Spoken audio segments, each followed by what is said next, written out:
happening? Yeah. So, officially welcome, Kim, to this session. Nice to see you again. Thanks for joining. Yeah, good to join again. So I think we'll do a little meditation, shall we? Let's do a meditation on today's lesson.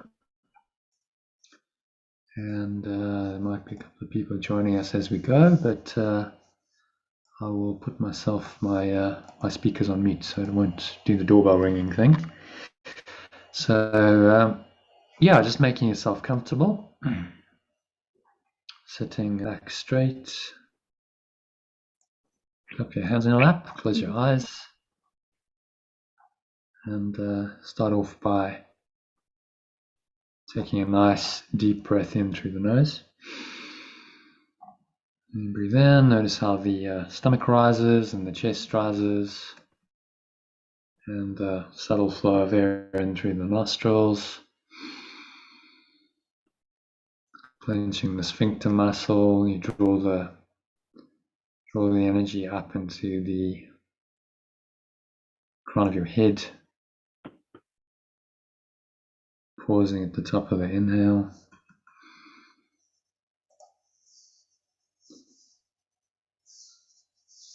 And you just smile.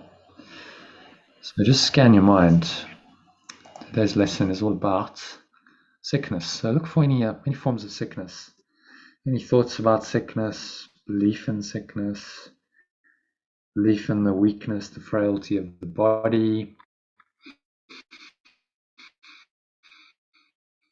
Notice it, notice the thoughts, notice the emotions, notice any body sensations. If there's any kind of pain, part of the idea that your body, really, creating some space, some awareness around the thoughts and emotion.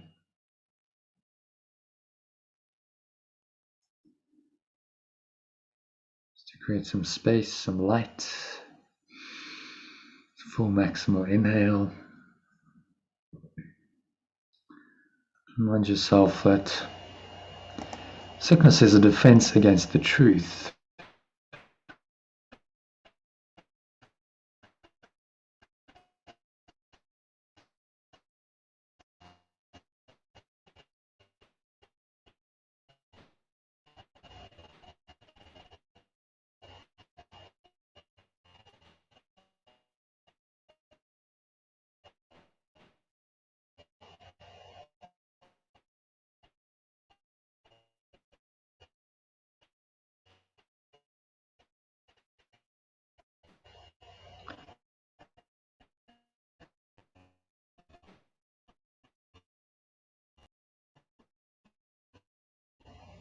Accept the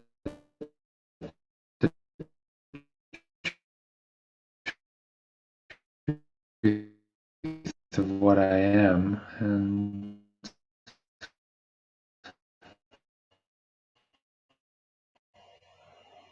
I can't be healed right now. Say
And just breathing in and out.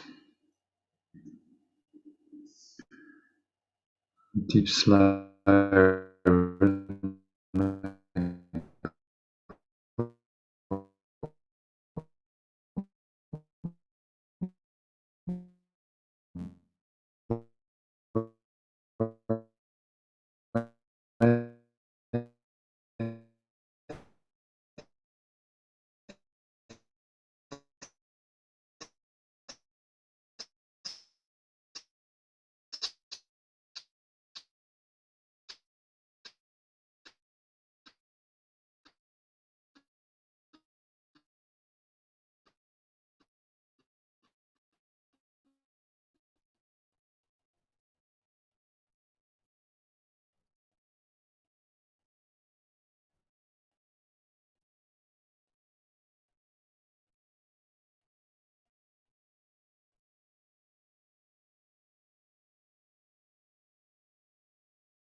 Okay, there we go.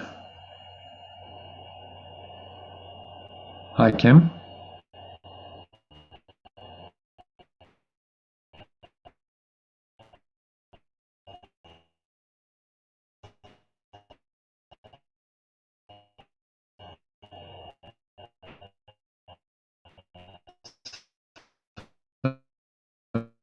Okay, I was on mute.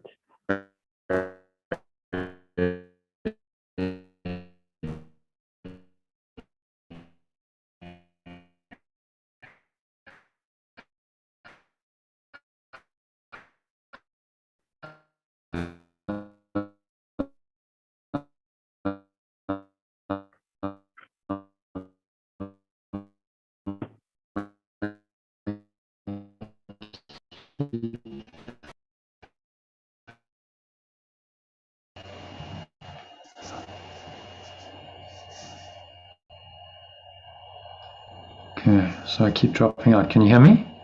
Yeah, that's better. Okay, I don't know. It's unstable. It just keeps dropping in and out of connection. I've tried switching it to my other one.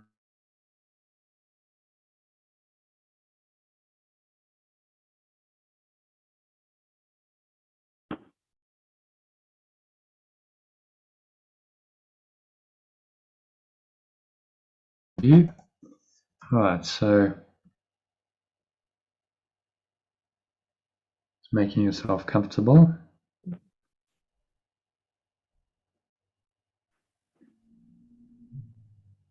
So just sitting comfortably, feet shoulder width apart, back straight, cup your hands in your lap.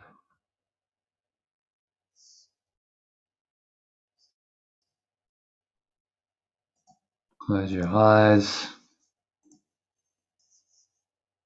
Through the nose, just noticing how the stomach rises and the chest rises, and the subtle flow of air in through the nostrils. Clenching the sphincter muscle. So lock the energy in, like you're drawing the energy up to the spine into your heart center. Put one hand on your heart to connect with your heart space. And drawing the energy up.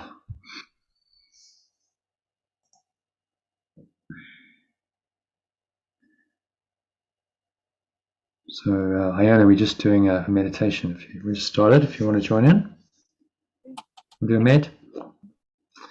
So, just sitting comfortably, normal meditation posture. Feet shoulder width apart. Cup your hands in your lap. Close your eyes. Take a nice deep breath in through the nose. So breathing in. Just noticing how the stomach rises and the chest rises. And the subtle flow of air in through the nostrils.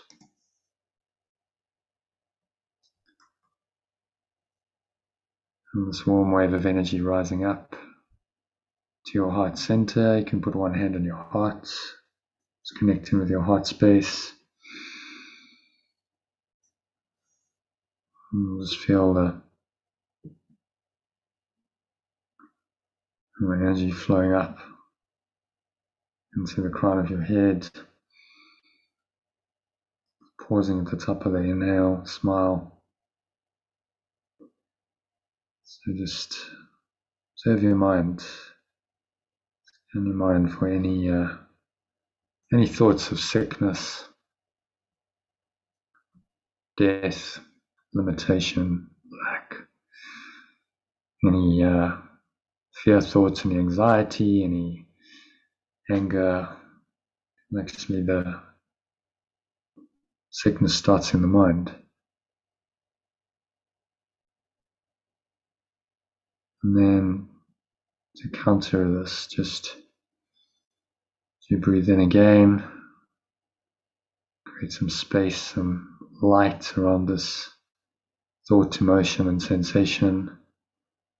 Mind yourself of the truth that sickness is a defense against the truth. I accept the truth of what I am, and I let my mind be wholly healed right now.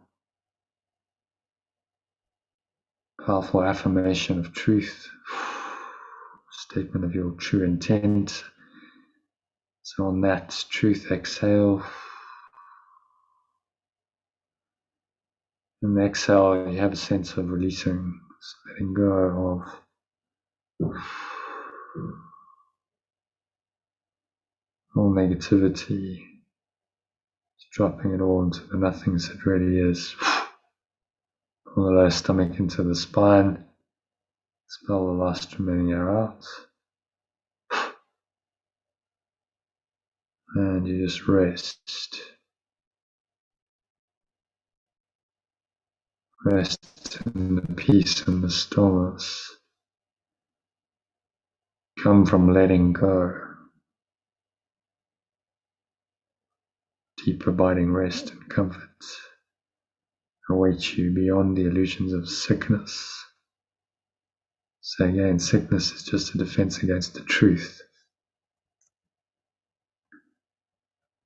I accept the truth of what I am and let my mind be wholly healed right now. And that conviction just sink inwards. Sinking inwards to the truth, what you are, who you are.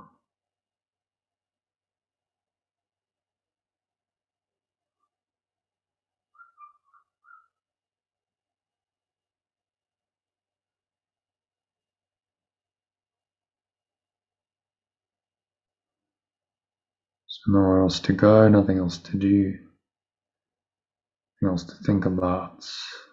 Just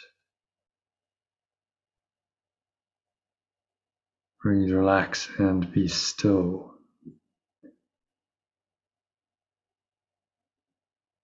Be still and know that I am God, says the Bible. So be still and know that you are this loving presence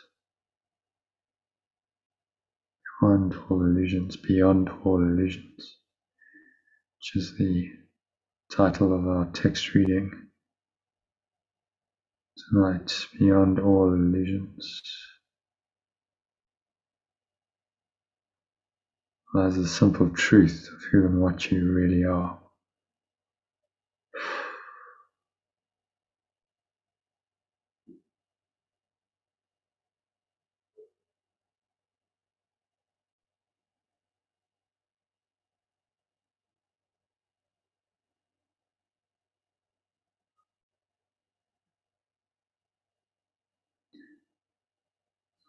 Just sink inwards to the truth,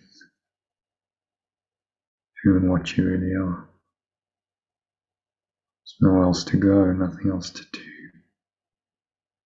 nothing else to think about. No illusions of sickness or suffering or fear or death. Just pure formless awareness of perfect love. So let that arise.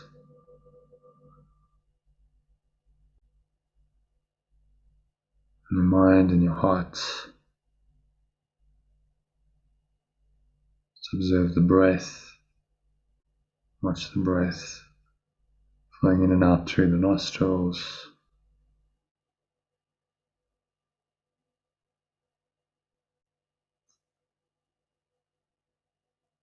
Observe the breath for a few conscious breaths.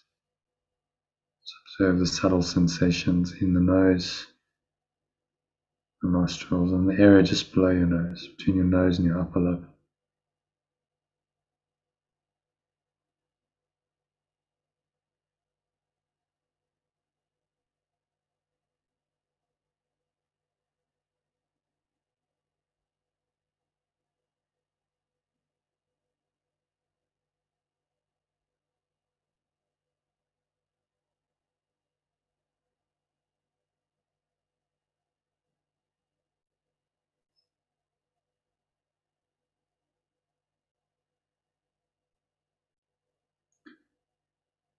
Now just observe the sensations in the body. Start with the crown of your head, observing sensations in the skin, under the skin, and your awareness down from the crown of your head, down the back of your head, on through the face to your jaw.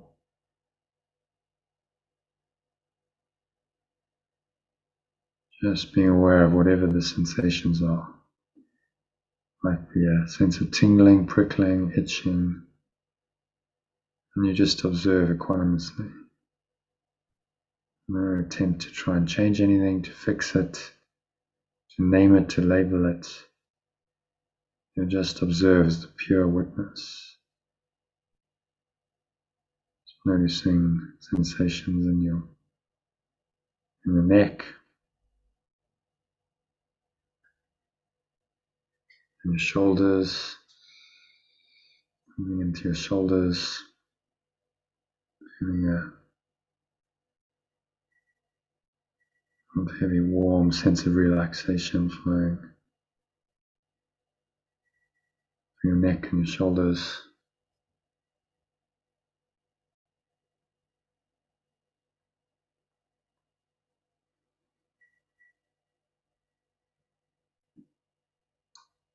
down into your upper arms, triceps and your biceps, down into your elbows, your forearms, your wrists and your hands, your fingers, and the weight of your hands, arms just hanging off your body into the lap.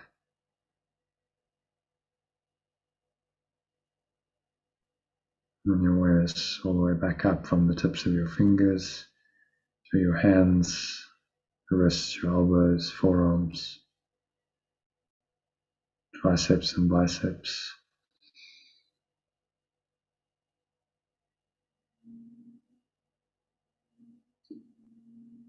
Feels lovely, warm, heavy, limp, relaxed feeling in your neck and shoulders. So observe those sensations. If there's any tension there, just breathe into it. As you exhale, release. Just letting it go.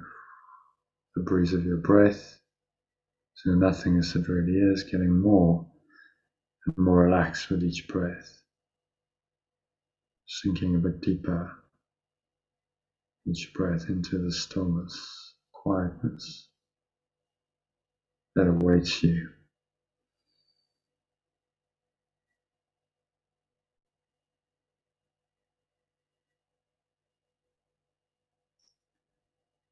Let this awareness run down from your upper back, down through your middle back, through your chest. Just observing the sensations in the body as you scan through it from the tip of your head to the tips of your toes.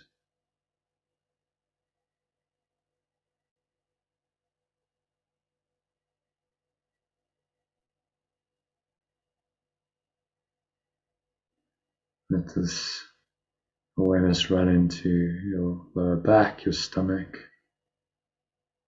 You feel a very soft, warm feeling in your stomach, perhaps. Observe that. Observe how the feeling just spreads of its own accord into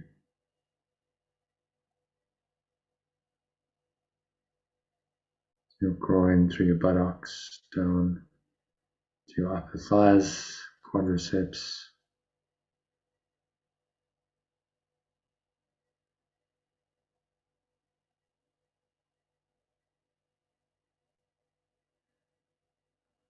Observing sensations in your thighs, quadriceps, hamstrings, down to your knees and your shins, calves, ankles, your feet.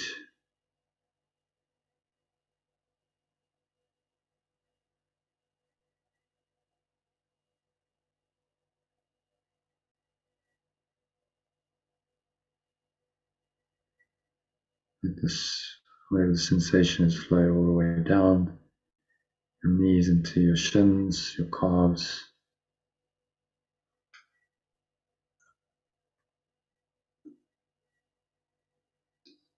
to your ankles, your feet, your toes.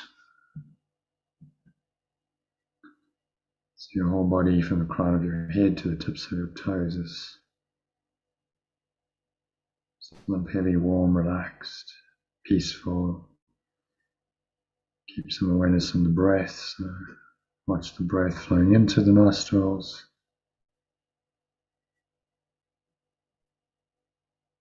And then out of the nostrils as you exhale.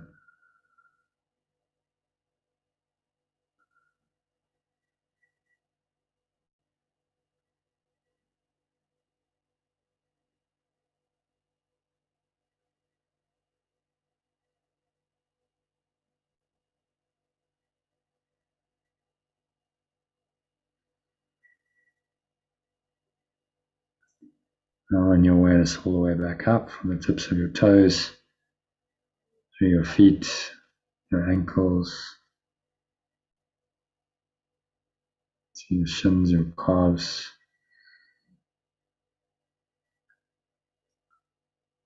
Scan the body, notice any sensations on the skin and Take it more than skin deep. It's happening in the whole body. Penetrate your awareness deep into the body. And you feel there's a life energy, an essence there. Connect with that. And notice it's the same essence wherever you happen to perceive it. Same life essence permeates and elevates the entire body, enlivens the entire mind-body organism that you think of as real.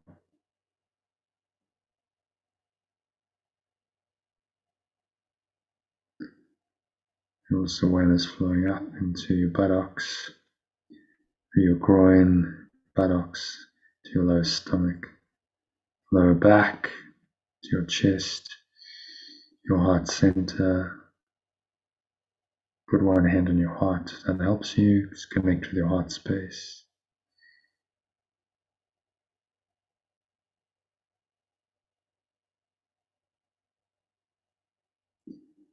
So just rest here in the heart for a few minutes of deep silence.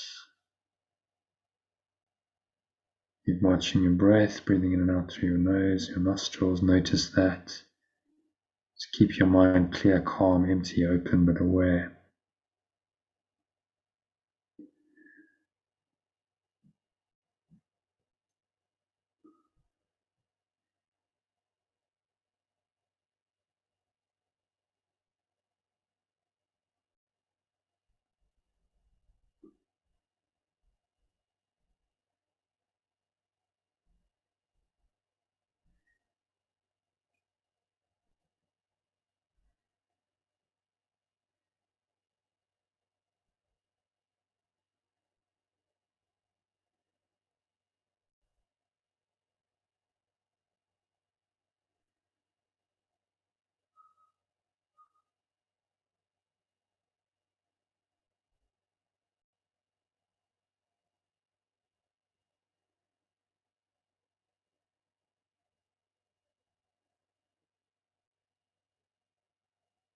And just observe the breath flowing in and out the nostrils and sink inwards to the peace of God, the peace of heaven, the peace of love.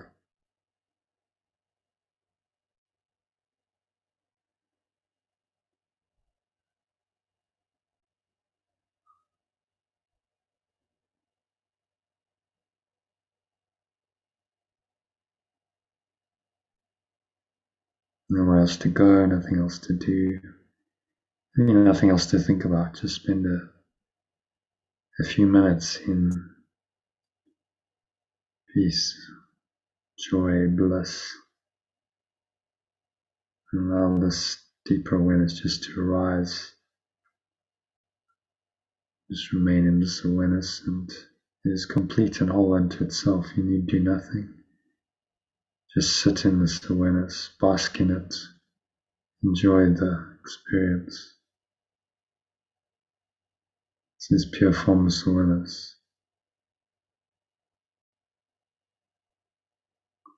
perfect love.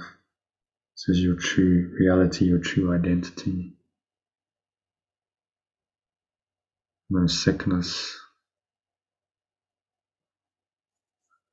is real.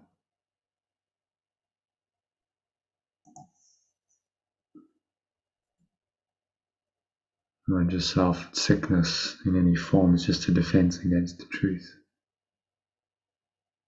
Do you accept the truth of who you are? So I accept the truth of what I am and let my mind be wholly healed right now.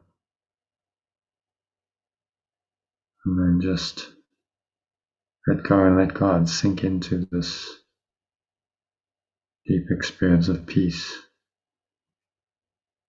pure formless awareness, perfect love.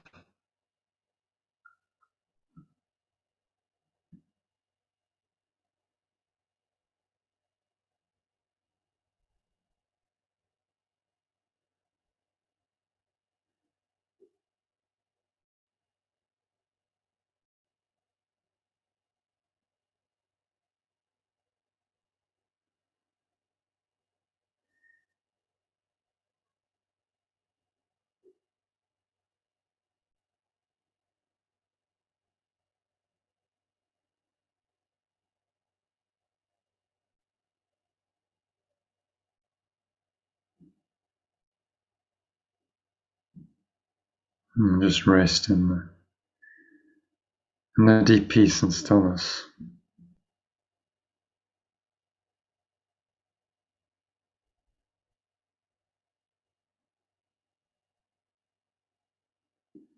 Of perfect love.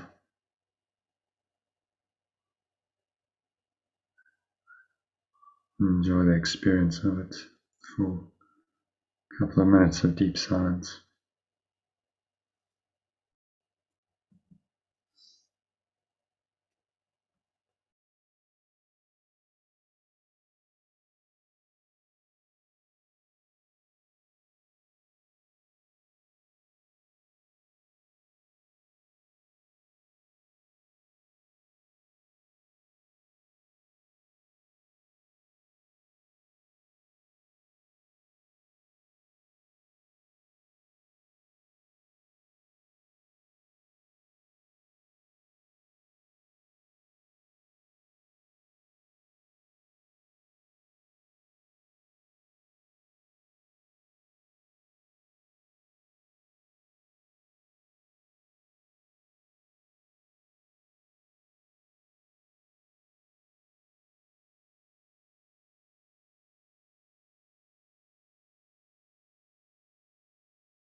So gently just coming back,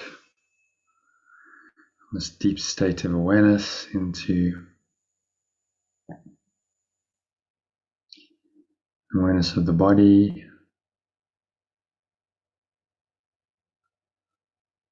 and the breath and the senses in the world.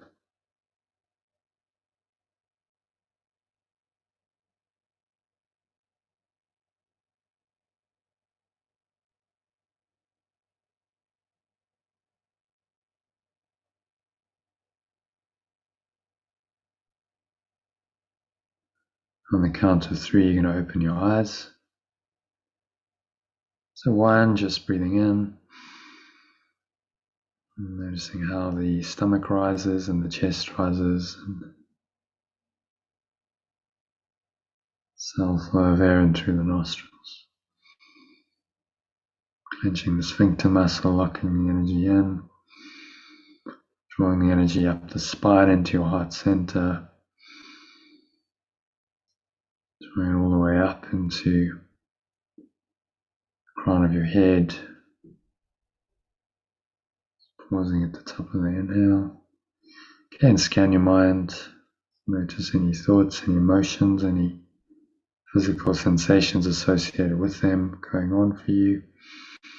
Breathe into them, create some light, some spacious awareness. And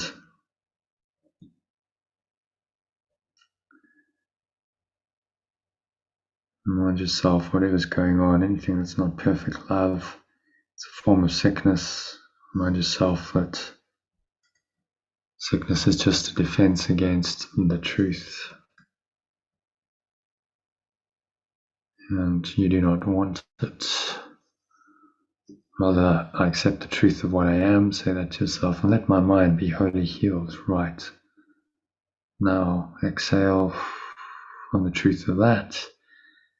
So the air flows out, the chest and the stomach suck back in. Energy raised up into the crown, subsides back down, the front channel of your body, coming to rest in your lower stomach and your groin.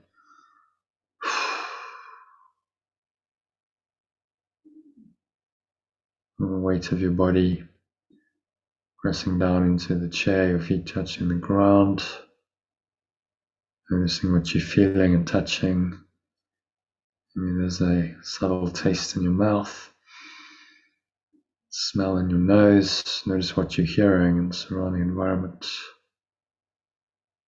Just noticing all these things. It's a very still, calm, aware state. No judgment, no interpretation. Doesn't matter really what you're perceiving with your physical senses. The underlying awareness remains the same. So count of 3 as you open your eyes, just take a minute to look around, observing the various objects in the room around you. Focus for a couple of seconds on anything and then randomly on something else and again on something else, just for 2 or 3 seconds, and notice that it doesn't really matter what you're looking at. The underlying awareness with which you look is the same. So you're training your mind to accept the truth that this underlying awareness is truth of your awareness. This is who you really are. This is what you really are. And you're just going to stay rooted in that awareness for the rest of the evening, rest of the session if you're staying on. Remind yourself of today's lesson to help you do that frequently. So that brings us to the end of the meditation, which is the first part of the session done. So,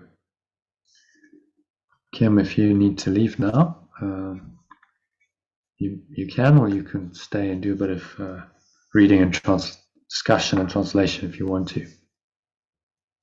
I'll just go for the first. Stay for the first paragraph. All right. Yeah. Okay, so I'll go into that. I'll ask you to share my screen. I'll ask you to do that. Okay, so where are we? Let's go. Got that already. Okay. So this one is called The End of Illusions. Chapter 7 of Section 7 of Chapter 16 is where we're at. So about halfway through the text, actually. There's 31 chapters, a little bit over halfway. So, yeah, do you want to read that? I'm not sure this one's going to need any translation. So, it is impossible to let the past go.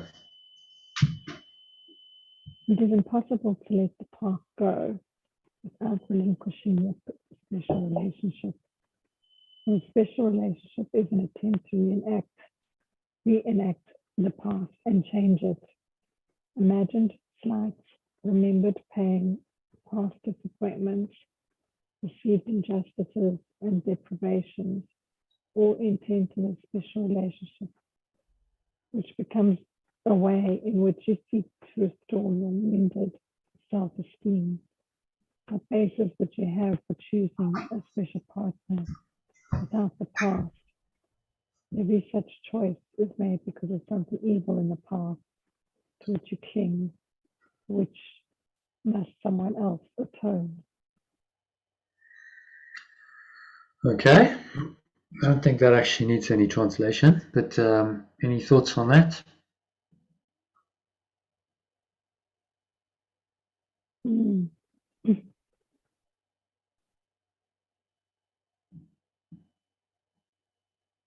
I'm just thinking with you,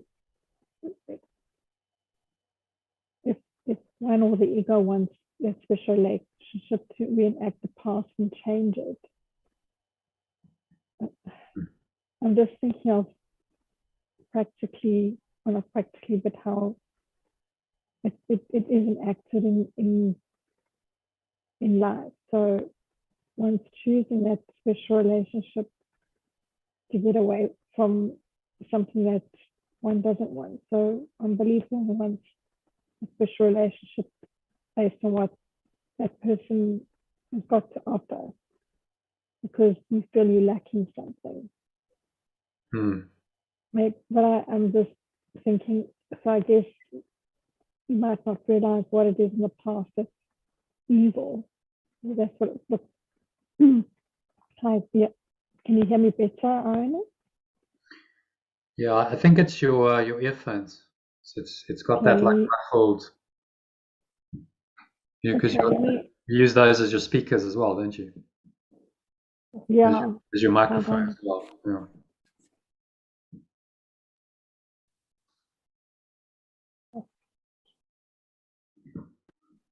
I'm switching. There we go. Much clearer. Yeah. I don't know if that's better. It is much better. Yeah. It distorts. Okay. It distorts with the headphones. Yeah. Yeah. Sorry, you were saying? Yeah, it's just I think what is being said here is one goes towards a special relationship because one perceives there's some kind of lack or getting away from something evil in the past, is what is being said. I'm just thinking, what if one actually realizes one is getting away from something evil in the past? Maybe a special relationship is going to something towards someone which one perceives that someone offers that myself, something that I feel like I'm lacking. That's how I'm interpreting it. Yeah, what he's saying is it's based on the past. So we have past lacks, disappointments, perceived injustices, deprivations. This is the basis for choosing a special partner, and this is made because of something evil in the past to which you cling. So this is our past conditioning, our karma, and we are then attracted to a special partner based on that karmic pattern that we have. And now what the special partner is there for is you can now project your guilt onto that person, and that person now becomes the scapegoat. So someone else must atone. So someone else is guilty for it. So this is why people often attract really dysfunctional relationships, because They and often, you know, very similar ones, similar partners, because they are seeking to get rid of what they don't want in themselves by attracting a partner onto whom they can then project it. And so, as he's saying here, this is the past is coming into the special relationship to be reenacted and changed. It's an attempt to reenact the past and change it. So we reenact all of this, you know, this past evil that we've experienced, and what we're attempting to do then is to somehow expiate it, somehow get some kind of expiation for it. And we do that by projecting the guilt onto the special partner. And so they must now atone for it. So we're going to feel better. All of which, you know, doesn't make sense when you see it for what it is. But the ego is trying somehow to get rid of the guilt through this special relationship and make you feel a little bit better about yourself. And so then you project the guilt onto someone else.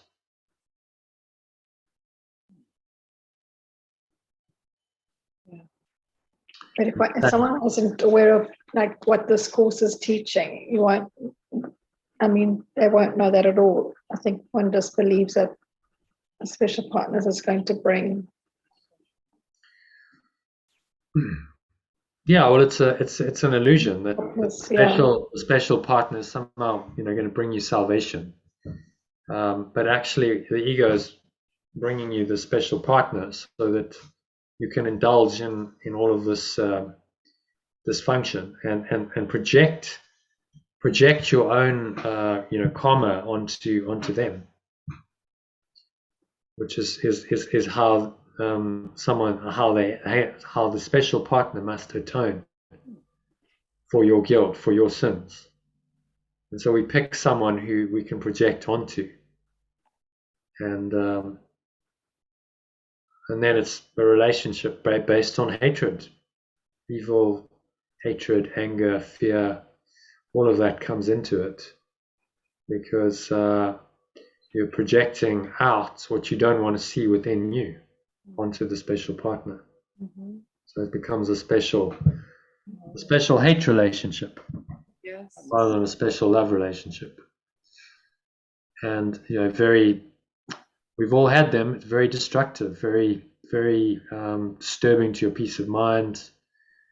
There's nothing quite like it to get under your skin and really, you know, get in there and try and prove that this sin and guilt and fear and attack are real, and love is not. So he does say somewhere that the special relationship, the Holy Spirit was God's answer to the ego, and the ego's counter to that was the special relationship. Okay, so you know, you think you're going to offer this remembrance of perfect love. Well, in place of that, I'm going to offer special love, which will seem like love, but it's not love. It's actually hatred in disguise.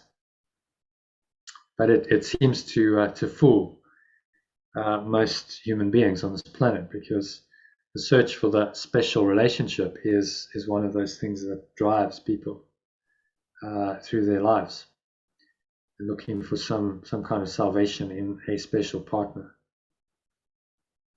And he's saying, well, just look at it for what it is, and recognize that it's not salvation at all. It's not awakening. This is just reenacting the past, sin, guilt, fear, and attack. And now you're reenacting it and seeking to offload it onto someone else. So the guilt is not yours. The guilt is theirs. You are saved because they are damned. And any relationship based on guilt, projection of guilt as blame, is going to be a very toxic one, a very hurtful one to both partners. Does that make sense? Mm-hmm. Yeah. So, you know, this is a canary in the coal mine, is if you start seeing this, remembered pain, slights, past disappointments, perceived injustices, and deprivations all enter into the special relationship. becomes a way in which you seek to restore your wounded self-esteem. So you use the other partner to restore your wounded self-esteem, project the everything onto them and say it's your fault, and then I'm somehow better than you, superior than you, rather than equal to you, rather than one with you and loving. So it's all it's all just designed to perpetuate the thought system of separation rather than the truth of unconditional love, which just looks past all of it and says that's just nonsense. The past doesn't exist. There is no evil. There is no sin. You let it all go. You see that everyone is pure formless awareness of perfect love, including your so-called special partner, and you relate to them on that level. Only that unconditionally loving level. And that then becomes a holy relationship. But you must look upon the special relationship first and be willing to let it go. As he says, you cannot relinquish the special. It's possible to let the past go without relinquishing the special relationship. Isn't that interesting? So he's saying, well, as long as you have the special relationship, you won't be able to let the past go. You won't be free. You'll still be bound to the past and the future, to the timeline of consciousness. The special relationship becomes the agent of that binding. So it doesn't seem like you're bound to the past. Special relationship seems to be something different, offering you something you want, but actually it's just another ego device to keep your mind bound up in time and in the thought system of sin, guilt, fear, attack, and death. So that's how it is. A nice opener. Any thoughts on it? You want to give a little summary before you go off? What's he saying there?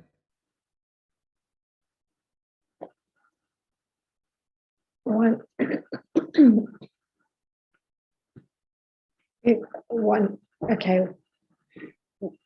needs to let go of the special relationship if we're going to let go of the past.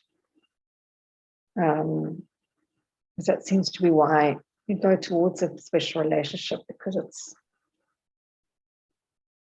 based on the past. You're trying to go for that special relationship to provide something for you that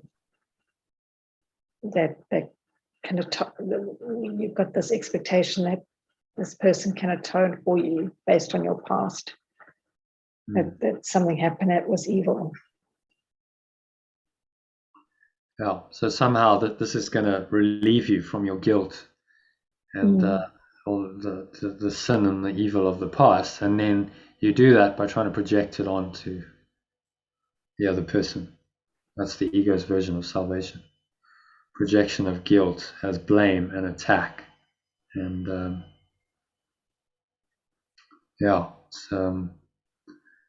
it's very dysfunctional. It's very hurtful. And it keeps the ego's thought system well intact, which is really its only purpose. You have separation. So the two special partners perceive themselves as separate from each other, perceive themselves as separate from others, and there's no real unification there. There's just a separation in the disguise of love. That's the cunning thing of it. It looks like love, but actually, if you really see it, it's not love. Well, I think in at least early on in the relationship, it's all that kind of, I suppose, you put your best self there. Yeah, in the beginning, it's like, oh, I'll show the nice side. You're trying to. It's all about desire. Often there's sexual attraction built into it. It's like, okay, now you're in the desire phase of the ego. It's like hook you in, suck you into the game, and then on the flip side of that, once you're nicely attached, now you're going to play these games of reenacting the past disappointments, perceived injustices, deprivations. All of this comes in, and what you seek to do is restore your wounded self-esteem by projecting everything out that you don't like about yourself onto the other partner. And now they're to blame. And that makes you feel a little bit better about yourself. And that's honestly why people seek it out. The desire, the sexual attraction, chemistry, all of that, that's part of the ego's thought system to get you attached so that it can play this kind of game. And we all, we've all done it, fallen for it, but it's recognizing the truth of what he's saying. And probably the special relationship, in my view, is the hardest thing to unwind of all of this, to really let go of the desire for it, of needing it while you're in it. So the whole point is you don't necessarily have to let go of the form of the relationship you're in, but you change its purpose. You see it differently, and you realize that the true purpose of the relationship is not to reenact the past, is not to restore your wounded self-esteem, is not to have the other person atone for you. The real purpose is to learn the truth of unconditional love, and that's the truth of you, and it's the truth of the other person as well. So, a nice opener, deep.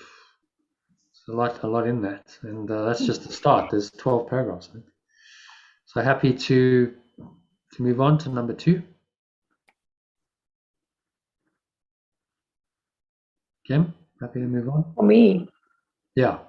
Any questions about that, comments? Yeah, happy to move on to number 2. Are you going to stick around for a bit? Yeah, just for this one, yeah. All right, so I don't know if you kindly read that one for us, number 2. Is it big enough for you, by the way? Oh, yes, thank you. Or it does need to be a wee bit bigger? It's doing all right, thank you. There is a tendency to fragment and then to be concerned about the truth of just a little part of the whole. This is but a way of avoiding or looking away from the whole to what you think you might be better able to understand. For this is but another way in which you would still try to keep understanding to yourself. A better and far more helpful way to think of miracles is this: you do not understand them, either in part or in whole, yet they have been done through you. Therefore, your understanding cannot be necessary, yet it is still impossible to accomplish what you do not understand, and so there must be something in you that does understand. So, first of all, hang on. Is there anything to? I think we got the. Sorry, we're reading that. Version control issues. I hadn't pasted. Oh my God! Is that? It actually made sense. It kind of made sense in the context, but. I was lining up for some huge questions, though. Yeah, imagine if you jumbled up the whole course and you just did a. It would be quite interesting, wouldn't it? Would we ever know? Yeah. So there's the special relationship. Sorry, try again. Special relationship takes vengeance on the past. On the past, okay. Hmm. By seeking to remove suffering in the past, it overlooks the present in its preoccupation with the past and its total commitment to it. So it's total commitment to the past, right? No special relationship is experienced in the present. Shades of the past envelop it and make it what it is. It has no meaning in the present, and if it means nothing now, it cannot have any real meaning at all. How can you change the past except in fantasy? And who can give you what you think the past deprived you of? The past is nothing. Do not seek to lay the blame for deprivation on it, for the past is gone. You cannot really not let go of what has already gone. It must be therefore that you are maintaining the illusion that it has not gone because you think it serves some purpose that you want fulfilled. And it must also be that this purpose could not be fulfilled in the present, but only in the past. So you gotta let it go. Yeah. Special relationship. So this is the person that I feel especially a special hate towards. Yeah. I think I especially love them, but if they just don't do what I want them to do, then it switches and it becomes special hatred very easily. Yes, exactly. So was it really love at all? No, It really wasn't. does, and it plummets from special love, oh darling, darling, to oh my God, you're just the biggest disappointment. Yeah. Yeah. And it can turn like that on a tiki if someone doesn't do what you want them to do. But So that has nothing to do with love. no, but he's already made that clear, hasn't he, in the text and the lessons, that it's so tenuous, it's so swivels on a sixpence, nothing is stable. And the only love which is constant and stable is pure formless awareness of perfect love. Yeah. So it says it takes vengeance on the past, or takes the vengeance of the past, or really digs into the past to give fuel to this specialness. Yeah. Seeking to remove suffering in the past, it overlooks the present and its preoccupation with the past and its total commitment to it. So very obsessed with the past hurts, and this is all vengeance on the past, as he puts it. Yeah. So I will crucify you, my special partner, for your past misdeeds, but really I'm taking vengeance on the past. And what I'm trying to do is to remove suffering in the past, but actually I'm perpetuating suffering in the present. Yeah. And therefore you're destroying the present by taking vengeance on the past. Yeah. No special relationship is experienced in the present. It's all about what's been. Shades of the past envelop it and make it what it is. It has no meaning in the present, and if it means nothing now, it cannot have any real meaning at all. So it's pointless, a whole futile. Yeah. Business. It's just to perpetuate the ego and its thought system of separation and all the really unpleasant, painful stuff that goes with it. That's what it's there for. And it's like the ego's. It's one of the key things in the ego's defense system, which is why he spends 9 chapters on looking at it, saying, well, let's really look at this, because you can let go of everything else, but the special relationship, if the special relationship still got you, then it keeps the entire ego's thought system intact. Past, future, timeline, hatred, attack, vengeance, fear, guilt, sin, it's all in there. All then around this fulcrum of this special relationship. Right. So how can you change the past except in fantasy? So all your efforts are mere fantasy. You cannot change it. But you're trying to by bringing it into the present. Who can give you what you think the past deprived you of? Yeah, the past is nothing. So I can't blame Kenneth for the belief that my mother was cold and absent, because that is gone. Yeah. He might empathize. I was aware of this, before I started the course. I thought, oh, stop hanging on to this stuff. Actually, you just sound like a stuck record, and we're actually going nowhere. Nothing's happening here. Yeah. Lay the blame for deprivation on it, for the past is gone. Yeah. You cannot really not let go of what has already gone. Yeah, because there's nothing to let go of. It must be therefore that you are maintaining the illusion that it's not gone because you think it serves some purpose that you want fulfilled. That was it. And I thought it serves some purpose of drawing us together, this pity party, the shared deprivation was a kind of flag to fly. Yay, you know. Yeah, we both be wounded. Yeah, you'd be against the world. Yeah, we're both wounded. But you know, any relationship based on dysfunction cannot be happy. You're going to turn on each other.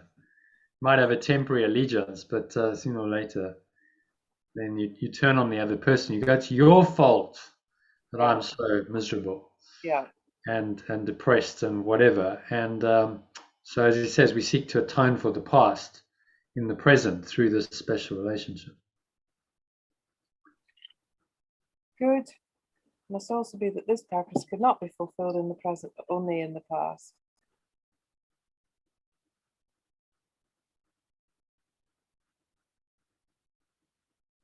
So ludicrous. How can you fulfill a purpose in the past? The past is gone, so you can't reenact it. What the ego seeks to do is just keep reenacting it in the present moment. So it makes it present. Past becomes present. So the dysfunction of the past becomes your present dysfunction, and the dysfunctional pattern continues. Yes. Until you let it go. Yes. So I'm done with it. So I'm willing to let go of the blame game. You know, blame is projection of guilt. I'm not going to blame anyone, because the truth is I did it to myself, all of it. Whatever they seemed to do, they were actually enacting my own wishes. I might not have been consciously aware of that but this is how it goes. Every victim, what does every victim require? An audience? No. Every victim requires I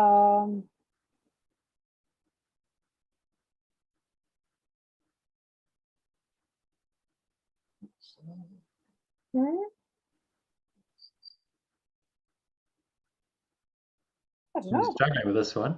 Yeah, what does every victim require? Every victim requires a persecutor. Who would the victim be without the persecutor? Thank you. That was I was reaching for the word bully. Yeah, but persecutor, you know, that's and then often it comes into it that the triangle of victimhood is a rescuer can come into the equation as well. Yes. You know, a persecutor and a rescuer. Yeah. Because who would I be if I'm a victim? I need someone to persecute me. Otherwise, I can't play out my victim identity. So what do I do then? Is I seek in my special relationship for a persecutor who will seemingly persecute me, allow me to play out the victim, and blame them. Oh, I'm so unfairly treated, or you know, at the worst, we have cases of abuse, physical, emotional abuse, and the victim always plays their part in that. It's never a one-sided story. Yeah. So the persecutor and the victim play the game together. And when one of them decides to stop, usually the victim, then it will stop. If the victim's really done with it and says, "Okay, enough," then it will stop. They'll change the relationship. They'll walk out. I spoke to years ago a lady who she'd gone through about 20 years of serious abuse with a partner. And she said, "You know what? I did it to myself. I was as guilty as he was. We played this game together, this mad game, and I was caught up in as much as he was. And I needed him to do that to me in that victim state. And it took me to really say, okay, I'm done with the victim identity in order to leave him. Because as long as I wanted to maintain that identity, the pattern continued, and it took her 20 years to break out of the cycle. So this is how it goes. The victim hell, the victim requires that someone play the game with them to put them in hell and treat them unfairly, and they will seek that out, and they will attract that person into their life. And so that's why you say, well, how can you keep making the same bad choices? Some people make incredibly bad choices of partners. Yeah. No, they just keep repeating the same pattern. Or another abusive partner do it several times in their life. Yes, because they require it. Unless they've healed that victim identity, this is what the ego requires. They'll just keep doing it and keep seeking some kind of expiation in the present for their past. actually they just reenact past in the present.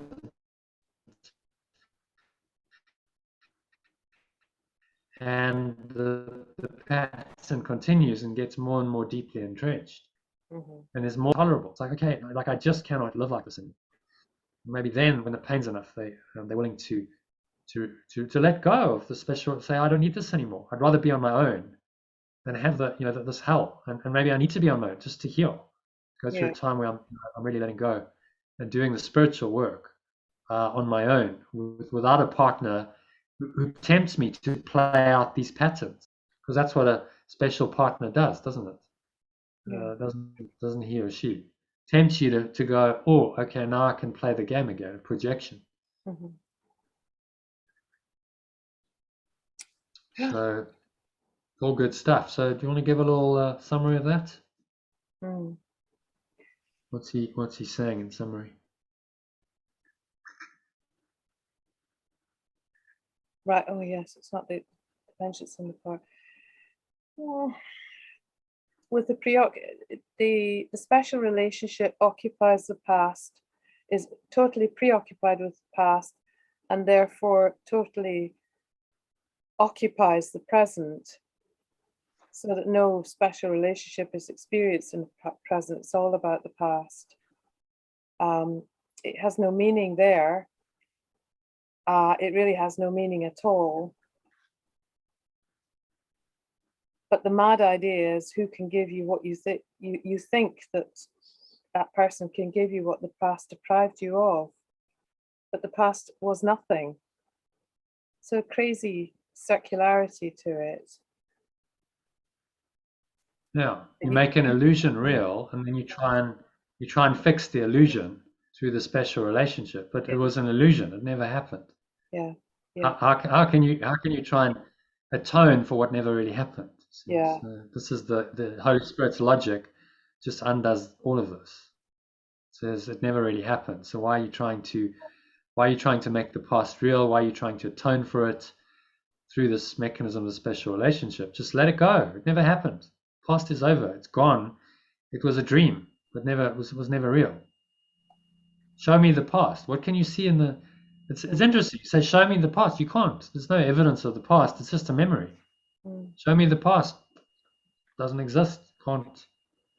Oh, there's only what's present. You have a memory of it, but it's a memory of a dream that never really happened. Yeah. So just more delusion. Mm-hmm. And the special relationship becomes the way that the past and the future and this whole timeline become real in your mind.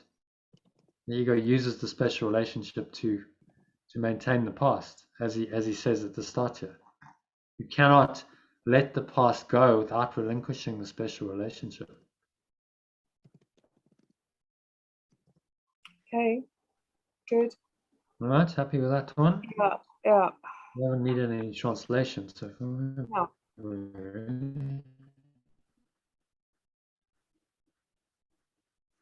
Okay,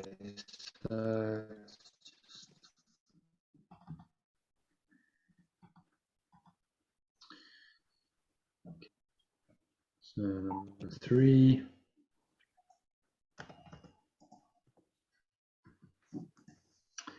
All right, Kim, you still with us? Saw you fading out there. Yeah, I'm gonna stay. Yeah, I'm gonna go. No, Gonna time out. my battery's about to die anyway. No, Yeah, thank you, well, Jono. Thanks, Ina. Lovely to see you. Yeah, You too, thanks for Kim. joining. It was a nice Hey, surprise. Carol. Hope to see you again soon. you. Okay. Okay, we'll speak soon. Yes. Yeah. Bye. Oh, good night. Good night. Bye. Keep well. All right. All right, number 3. Do not underestimate the intensity of the ego's drive for vengeance on the past. It is completely savage and completely insane. For the ego remembers everything you have done that has offended it, and seeks retribution of you. The fantasies it brings to its chosen relationships in which to act out its hate are fantasies of your destruction. Therefore, the ego holds the past against you, and in your escape from the past, it sees itself deprived of the vengeance it believes you so justly merit. Yet without your alliance in your own destruction, the ego could not hold you to the past. In the special relationship, you are allowing your destruction to be, and this is insane is obvious. But what is less obvious is that the present is useless to you while you pursue the ego's goal as its ally. So there's just lots of egos there, aren't there, for belief in separation translation? Yeah. We've got.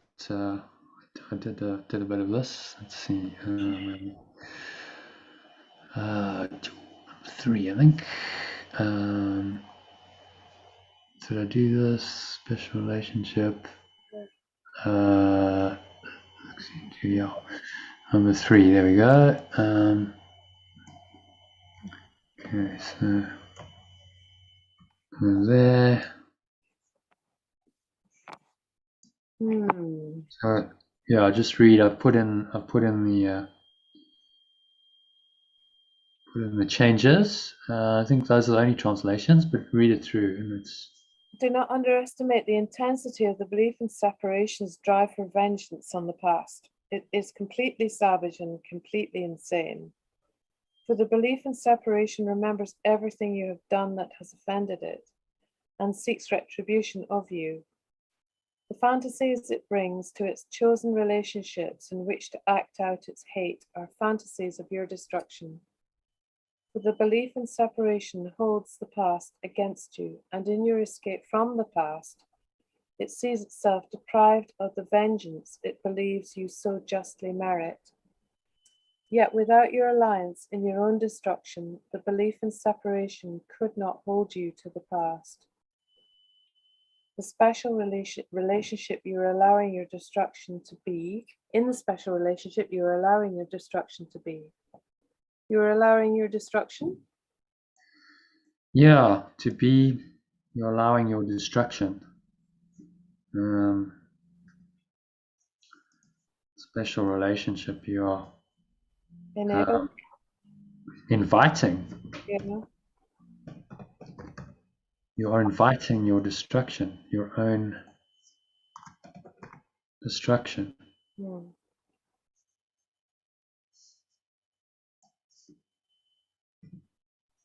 That is insane is obvious. Yeah. But what is less obvious is that the present is useless to you while you pursue the belief in separation's goal as its ally. Its goal as its ally. Belief in separation's goal as its ally. So what's the its? Yeah. Present is useless. All right. It's talking about the present moment then. While you pursue the belief in separation's goal as its ally. As the ally of the present. Or maybe he's talking about the belief in separation's goal as its ally, so the present is useless to you while you pursue the belief in separation's goal as its ally. Is he talking about the special relationship though, as the its? Special relationship, you're inviting your own destruction. That this is insane is obvious. What is less obvious is that the present is useless to you while you pursue the belief in separation's goal as its ally. I think he's talking the it is the special relationship. Yeah. Belief in separation's goal as its ally, and that makes the present useless to you. So the belief in separation's goal is separation. Yeah. The special relationship is the ally of that belief because it's just being used to perpetuate that belief. Yeah. And the present is useless to you because you're obsessed with the past. Holds the past against you, and your escape from the past sees itself deprived of the vengeance it believes you so justly merit. Yet without your alliance in your own destruction, the belief in separation could not hold you to the past. So you have to believe in it. It requires your mind to maintain this belief. So in the special relationship, you're inviting your own destruction. And the cunning thing is it seems to be coming from the other partner. All of the attack and the hatred, that seem to be present in it. But you're actually, by allowing that special relationship, you're inviting your own destruction. Amazing idea. That this is insane is obvious. When you state it with this clarity, you know, well, why would you do that to yourself? But it's guilt that's driving us crazy. Yeah. From The our guilt belief. is driven us mad, and then we seek some kind of solution for the guilt in the special relationship. But the only solution to guilt is the at-one-ment. The only answer to guilt is the forgiveness or the letting go of the Holy Spirit. There's no other way. You can't seek to try and atone for the guilt through an external mechanism like the special relationship, and not just perpetuate it. Not just keep doing the same thing, the same dysfunctional pattern of the past brought into the present and continuing into the future until you're willing to really look at it and go, okay, I'm done. You know, enough. This is madness. I don't want the special relationship, because it's just a device for the ego to perpetuate itself. I'm allowing my destruction to happen through this mad device that the ego's invented. So, yeah, it's a good. I mean, this teaching on the special relationship is really good, powerful, and he's saying to us, you know, if you get it, you can really apply this, then you're free. This is like the ego's ace in the holes. It's its trump card. It seems to get you time and time again. So if you can really learn what he's teaching, apply it to your relationships. That doesn't mean that you just you're not in relationship anymore with the person. It means you transform it to a holy relationship. It's easier said than done, but it requires the willingness of both parties to look at this and go, okay, well, that is insane. What are we doing? Yeah. And no wonder it hasn't worked. No wonder there's so much pain, because this is what we're doing. It's the ego just in overdrive, working through the special relationship as its ally to perpetuate its goal, which is separation. Pursue the ego's goal, pursue the belief in separation's goal, which is simply to maintain the separation. That's what its goal is. Okay. Happy with number 3? Yeah. Moving swiftly on then to number 4. Past is gone. Seek not to preserve it in the special relationship that binds you to it and would teach you salvation or awakening is past. And so you must return to the past to find awakening. There is no fantasy that does not contain the dream of retribution for the past. Would you act out the dream or let it go? That's succinct questioning. Yeah, it is. Let's just grab that.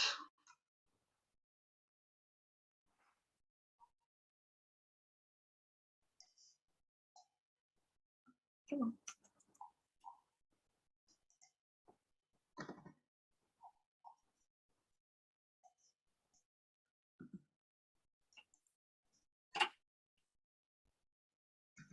Okay, so let's do the translation.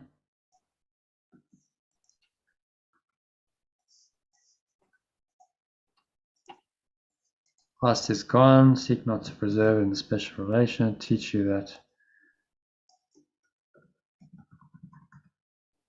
awakening is past. So you must return to the past to find awakening. There's no fantasy that does not contain the dream of retribution for the past. Would you act out the dream or let it go? So would you act out a dream that never existed, that steals the present? Yeah. seek not to preserve it in the special relationship that binds you to it and would teach you awakening is past. And so you must return to the past to find awakening. Yeah, when you phrase it like that, salvation is awake. It's like, how can you possibly find awakening in the past? It's a crazy idea. But, there you have it. Another crazy idea in the egos. Another, yes. Armory. Crazy ideas. If you phrase it as awakening, salvation is like, or some kind of, you saved, redeemed in the past, but really, if you translate into awakening, it just becomes totally ridiculous. How can you awaken in the past? The past is gone, the past is over. You can only ever awaken now. Yeah. You act out the dream or let it go. So, let it go, says Yeshua.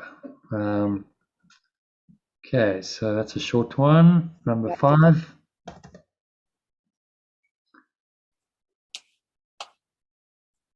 Can we read number 5? In the special relationship, it does not seem to be an acting out of vengeance that you seek.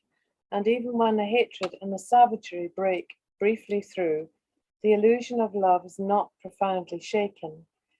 Yet the one thing the ego never allows to reach awareness is that the special relationship is the acting out of vengeance on yourself. Yet what else could it be?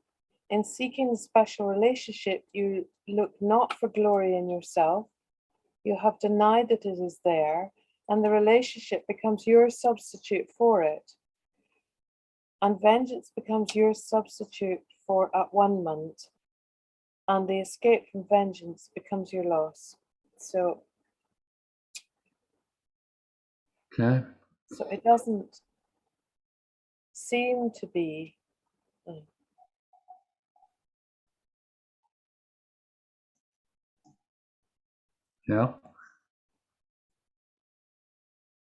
so it doesn't appear.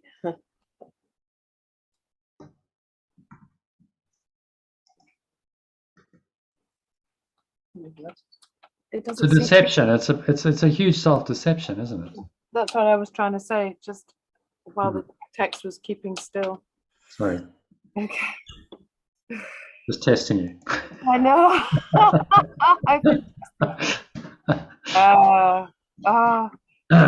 Not seem. So it doesn't seem to be what it is. Exactly. It seems to be love, but it's actually an acting out of vengeance. And even when the hatred and the savagery break briefly through, the illusion of love is not profoundly shaken. The one thing the belief in separation never allows to reach awareness is that the special relationship is the acting out of vengeance on yourself. The acting out of vengeance on yourself. So even despite the, when hatred and savagery breaks through, this is me acting out vengeance on myself for my guilt of what I believe I have perpetrated in the past. Yeah. And this person becomes the agent of that vengeance. That guilt could be anything on guilty feelings that I've made myself and others miserable. Yeah, and ultimately the guilt comes from the idea that you've destroyed God. You destroyed perfect love, and your entire identity and existence is based on that destruction of what's true and pure and holy, and the guilt at that is very, very deep. So then that just gets played out, and you feel guilty for this in your life or that, but actually the deeper guilt is the guilt at the separation from God, and the special relationship just reenacts that guilt and seeks to punish you for the guilt, for the imagined sin of doing this. And then he says, you're not looking for glory in yourself because you've denied that it's there at all. You don't see yourself as magnificent. Yeah, so let's change that to magnificent. Yeah. And this special toxic relationship becomes that sort of poor substitute. Yeah, for the magnificence that is really in you. Wow. And vengeance becomes your substitute for at-one-ment, and the escape from vengeance becomes your loss. When you say, okay, your loss. Yeah. The escape from Because you're vengeance. attached to. So the ego is going to tell you escaping from vengeance and all of this is loss, or you're losing something valuable. But what you're losing is loss itself. You're losing a thought system of sacrifice and scarcity and pain and attack, guilt and fear and vengeance. And is that loss? Or is that just a great relief to be able to let all that go? Could we say that in a more understandable way? That from it becomes your. No, vengeance becomes your substitute for at-one-ment, and the escape from vengeance becomes your loss. So escape from vengeance, maybe you perceive. All right. You perceive as loss. Yeah, okay. And vengeance You becomes. you perceive as even better, and you perceive escape from vengeance as loss. And vengeance becomes your substitute for at-one-ment, and you perceive the escape from vengeance as loss. Because I have replaced at-one-ment with this false. Yeah. Yeah, it's like a shabby substitute. You know, it seems to be love, but the savagery breaks through, the savagery that underlies it. Are you feeling cheerful? Yeah, I'm okay. Yeah. No, I'm with the boss. What's Kenneth doing? How are you, Kenneth? I just, I said, are you still feeling cheerful about this? No. Yeah.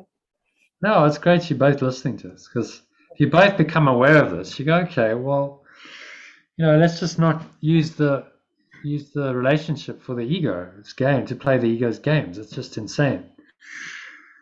It's not really serving either of us. So we want to be free of this.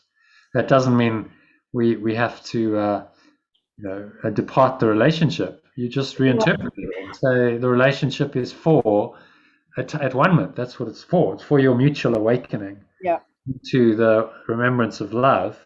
And you can remember love together, and that can be a very beautiful relationship. That's in fact the only purpose of a relationship. To remember divine love together and experience that divine love for each other. So no specialness. I see you as I am. You know, I am a soul seeking the light. You're a soul seeking the light. We are the same presence. We are the same light. And I recognize that. I see myself in you. And there's the, that's just very open and spacious, and none of the expectations that drive the ego's relationships.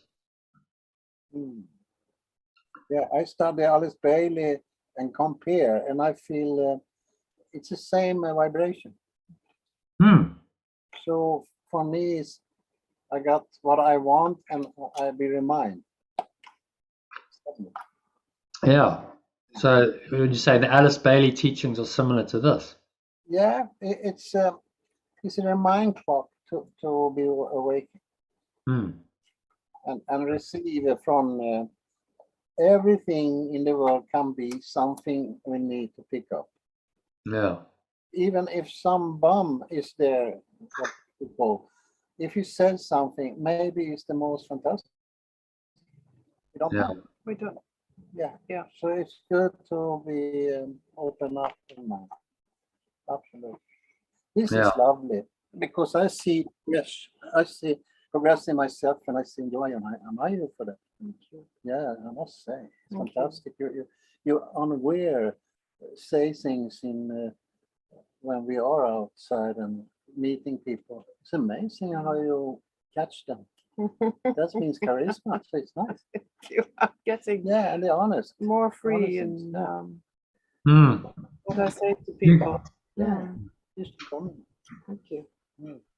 Yeah, you're doing the work of the Spirit, and the Spirit will use your relationship for that, and it is, because you're doing this amazing healing work. Yeah.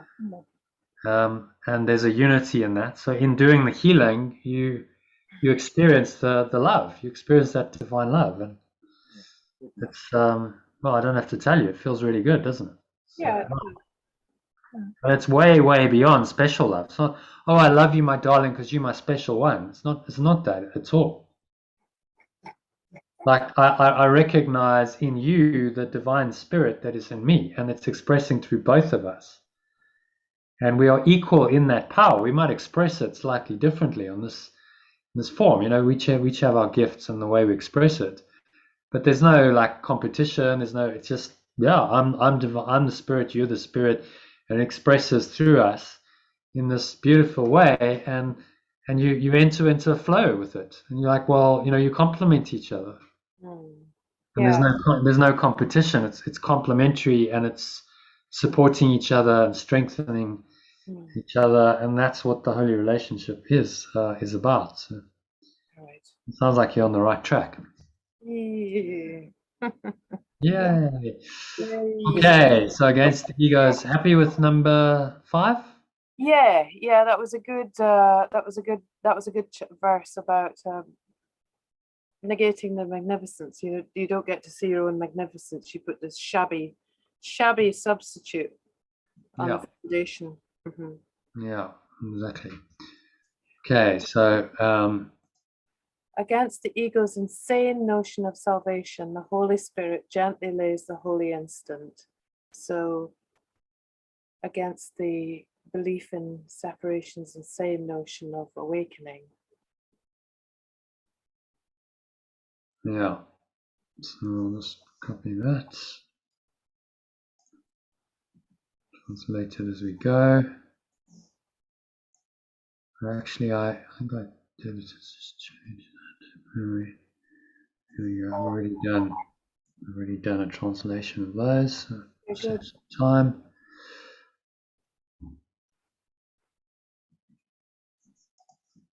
Okay, so against the belief in separations, insane notion of salvation, of awakening. The remembrance of perfect love gently lays the holy instant. We said before that the remembrance of perfect love must teach through comparisons and uses opposites to point to truth. The holy instant is the opposite of the belief in separation's fixed belief in awakening through vengeance for the past. In the holy instant, it is understood that the past is gone, and with its passing, the drive for vengeance has been uprooted and has disappeared. The stillness and the peace of now enfold you in perfect gentleness. Everything is gone except the truth. Yeah.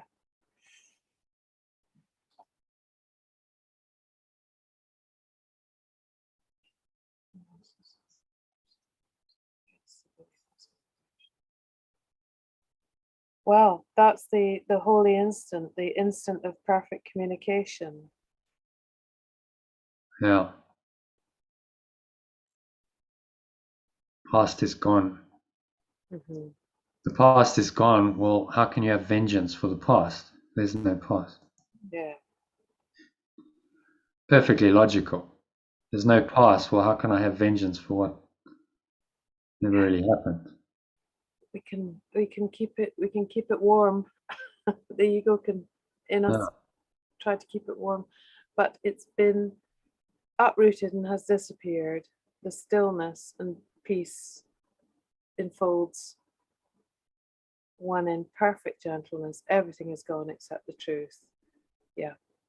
And in that perfect gentleness, if you relate to the other person who was a special, seemingly special, you see them in a different light. You can only see love. You can only see who they really are. Because everything is gone except the truth in your mind.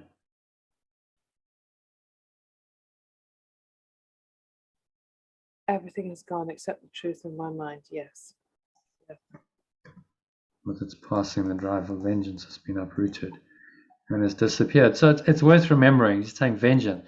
The special relationship is attacking yourself, is taking vengeance upon yourself. Yeah. Remember, so like, why would you be tempted by that? This is just a self-attack. It's another way the ego attacks you. In the guise of love, you're getting hatred and attack and condemnation. And so no wonder it doesn't work. No wonder relationships in this world don't work, because there's no love there. They're actually special hate relationships rather than special love relationships.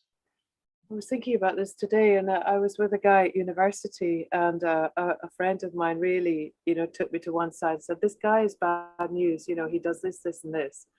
And I remember saying to her, "How dare you criticize the man that I hate?" You actually said that? Yeah. Wow. And I was 21 years old. I said, that's my job, and you're not allowed to do. Good grief. I know. How dare you criticize the man that I hate? Talk about special hate. Yeah. Yeah. You can laugh about it now, but then you go, well, why continue? Yeah.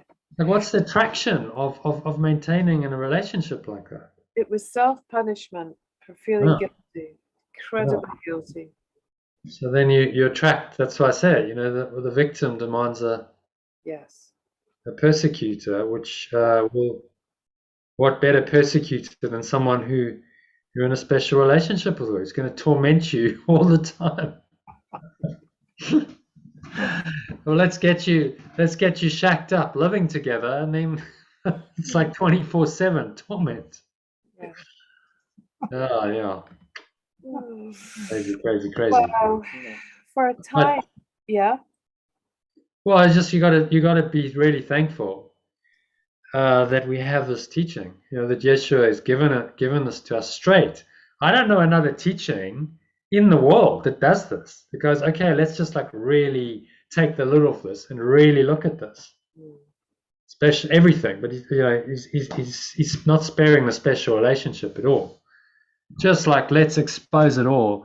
Let's not hold anything back. Let's tell it like it is, so that you're under no more illusions that this is somehow going to save you. But it's really not. It's just vengeance and hatred and attack in disguise, and it's never going to save you. It's never going to make you happy. So just recognize that fact, and then you can be free. You don't have to continue on in it. For a time, you may attempt to bring illusions into the holy instant to hinder your full awareness of the complete difference in all respects between your experience of truth and illusion. Yet you will not attempt this long. In the holy instant, the power of the Holy Spirit will prevail because you joined. So in the holy instant, the power of the remembrance of perfect love will prevail because you joined it. Yeah, let me just grab this. So there we go. I've already done that. Okay. Yeah. Holy instant, the power of remembrance of perfect love will prevail because you joined it. Okay. The illusions you bring with you will weaken the experience of it for a while and will prevent you from keeping the experience in your mind. Yet the holy instant is eternal, and your illusions of time will not prevent the timeless from being what it is, nor you from experiencing it as it is. Right. So for a while, I will try to resist the perfect communication in the holy instant. Yeah. Try to sabotage my experiences of truth against that of illusion, but it won't last long. I will join with perfect love in the holy instant, and the illusions that weaken will only be temporary. and the experience will soon go in my mind. Yeah. Holy instant is eternal. My illusions of time will not prevent the timeless from being what it is, nor from me experiencing it as it is. Right. Yes. So you might attempt to bring illusions into the holy instant. Yeah. To hinder your full awareness of the complete difference in all respects between your experience of truth and illusion. Okay, so he's just saying these are completely different. Don't try and mix them and fudge them. The holy instant and illusions do not go together at all. But you start to see this. You won't attempt this long. You will not attempt this for long, because it's the power of this transcendent love, the power of the perfect love, the remembrance of perfect love, will prevail. It's so powerful and got such an attraction that how can you believe in the shabby substitute for any longer? Yeah. Yes, indeed. And that's experiential. As you connect with this power, you just go, why would I want anything else? Like, really, anything else is just shabby substitute. It's ridiculous. It's insane. I don't want it. I don't choose it. And I can let it go. I have the power. You have all the power in the world. You can choose to let it go. You don't have to maintain a special relationship. You can let it go. You can transform it into a holy one. Requires the other person often to participate in that, but you have choice. You have power to change it if you really want to. So he's saying, just don't try and entangle illusions, bring illusions into the holy instant. The holy instant is just the now. Into the holy instant, into the now moment. I'm not sure, like, we haven't translated in the past. So, to the now, to hinder the holy instant. What do you think?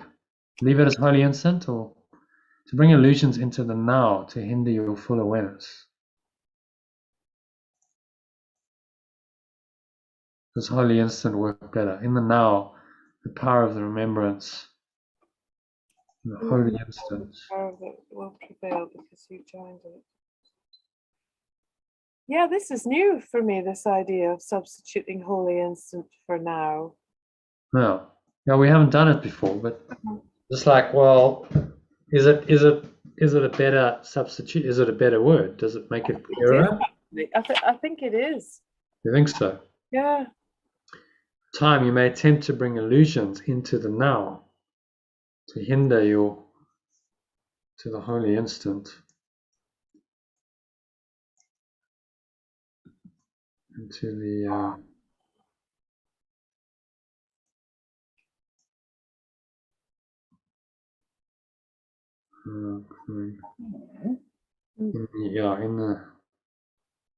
in the now, in the holy. How would you translate that otherwise than just the now? In the holy now, into the holy now. now, it doesn't really work. In the complete now, in the complete whole, in the whole now, it doesn't really work. Absolute whole, absolute now, absolute. In the absolute now. In the now. In the now. Capital now. In the now. In the now.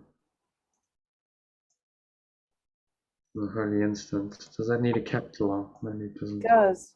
It needs a capital? I think so. But it's such a little word, isn't it? I mean, is the translation of holy instant not just perfect communication of now? I mean, does it need a long perfect communication in the now? It doesn't, I guess perfect communication is kind of implied, but the holy instant is just when you come fully into the now moment, you come fully into the present moment. Bring illusions into the present moment is another translation rather than the holy instant. Bring illusions into the present, the holy instant, the present or the now. I'm just, yeah, we haven't actually tried to translate this before. Yeah. What do you think? Into the present, into the now? I think now is stronger than present, actually. I do, yeah. So maybe now with a capital. I think that's enough to kind of stop me and wow. Illusions into the now. And what about the wow of now? Into the wow of now. There I go. Well, what is this? Is this the rock star version of the Course in Miracles? No, this is a Findhorn version. Findhorn version. Wow, you know, they've been smoking some stuff up there, man. The wow of now. Hey, there could be a best-selling book in that. The wow of now. I believe that. The power of now, the wow of now. Yes. Into the now. Yeah, I quite like that. I think in some ways it's more powerful than the holy instant. What do you think? In the now. In the now. Short, but in the now, right? Yes, exactly. It's very direct. The holy instant. It's in the now. It's just now. Yeah. I think that's one of the reasons why Eckhart's book was so, successful. The power of now. Yeah. Because it's been okay. It's just so simple. It's now. And he just had one word for this now being the present moment. It wouldn't have been the same. It'd been the power of the present moment. The one simple word directs us into it. Okay. So, well, we probably need to go back and do a bit of translation there. And I think we've done many chapters of, but anyway, that'll have to come next time we do it. There's the now. Yes. Yes. Okay. Because he's used this quite a bit, hasn't he? In fact, let's just do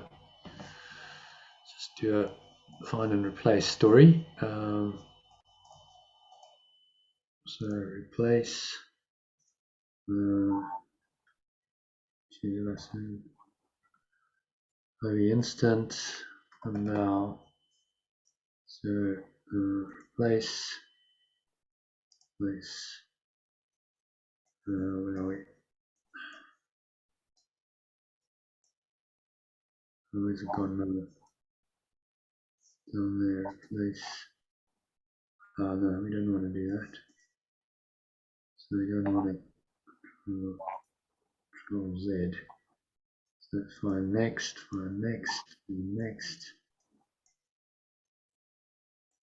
place. Yes, okay, the instant.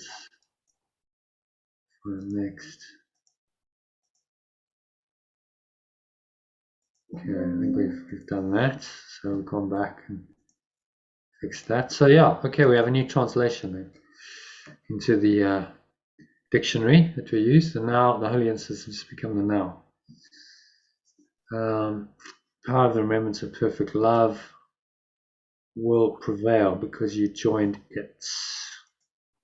Visions you bring with you will weaken the experience of it for a while and will prevent you from keeping the experience in your mind. Yet the now is eternal, and your illusions of time will not prevent the timeless from being what it is, nor you from experiencing it as it is. Okay, any thoughts on that?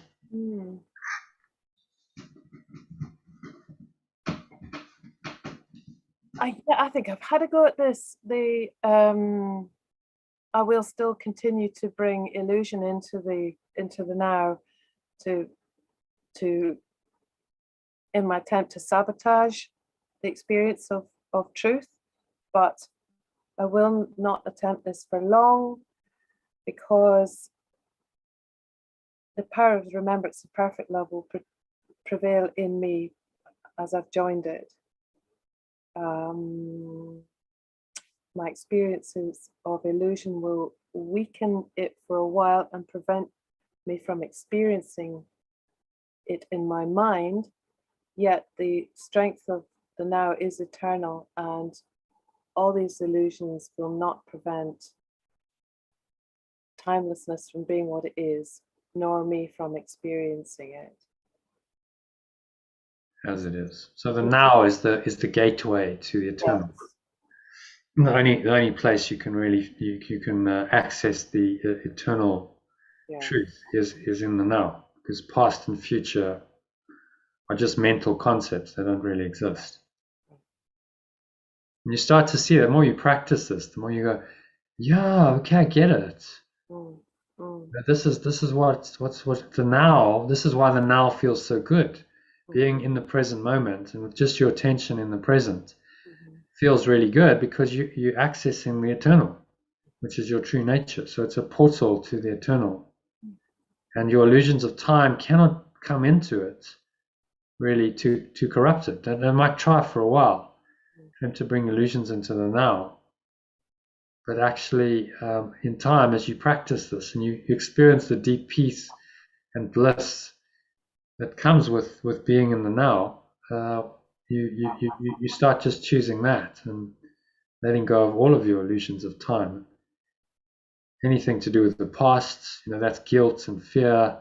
Guilt and fear originate in past conditioning. Well, if the past isn't true, there's only the now, then those just drop away. And so does the future. There's no fear of the future if there's only now. So this is why the now is so powerful, because it actually, if you bring your mind into the now or the holy instant, it collapses the entire illusion, and you're back in the eternal awareness of truth. yeah. Okay. Okay, happy with that? Yes. Moving swiftly on to number 8. Okay, so number 8. Let's just whack that in there and get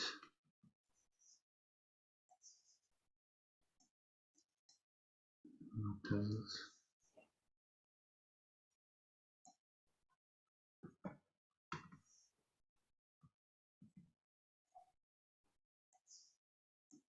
Okay, do you want to just translate as we go, maybe? Yeah. What pure formless awareness of perfect love has given you is truly given and will be truly received. For pure formless awareness of perfect love's gifts have no reality apart from your receiving them. Your receiving completes its giving. You will receive because it is its will to give. It gave the now to be given you.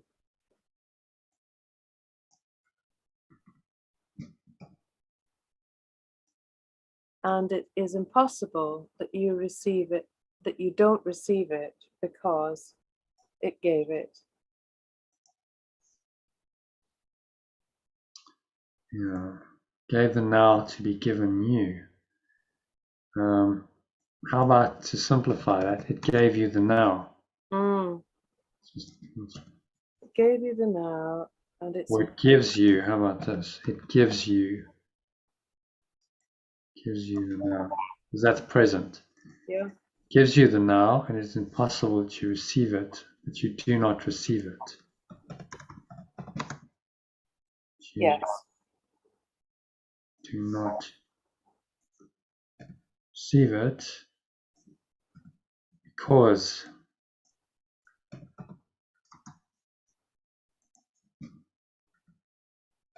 how about because of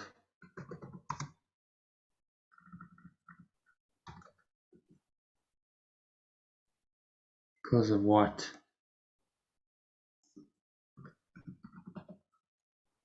Gives it. I think that's nice. Read that sentence. Gives you the now.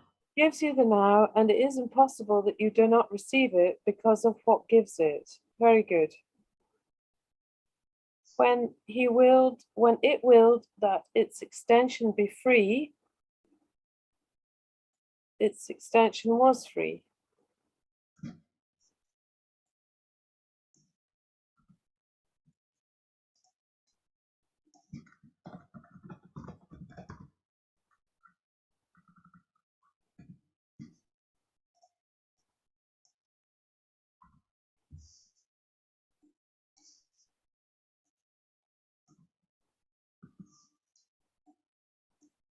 So this is speaking to this idea of free will. Hmm. Extension was free.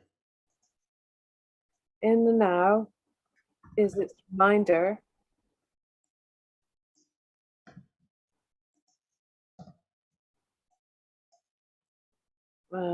its extension remind As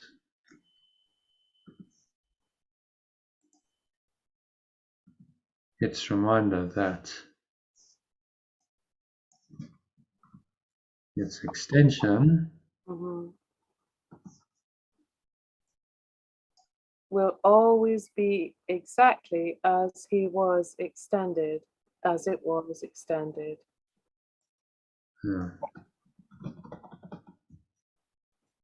And everything in the remembrance of perfect love teaches is to remind you that you have received what pure formless awareness of perfect love has given you.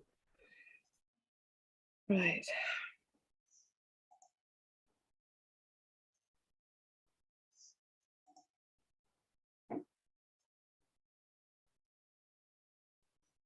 Everything the remembrance of perfect love teaches is to remind you that you have received what pure formless awareness of perfect love has given you.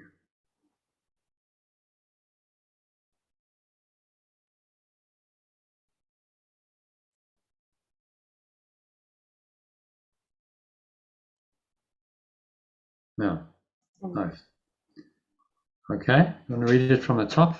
The formless awareness of perfect love has given you is truly given and will be truly received. For pure formless awareness of perfect love's gifts have no reality apart from your receiving them. Your receiving completes its giving.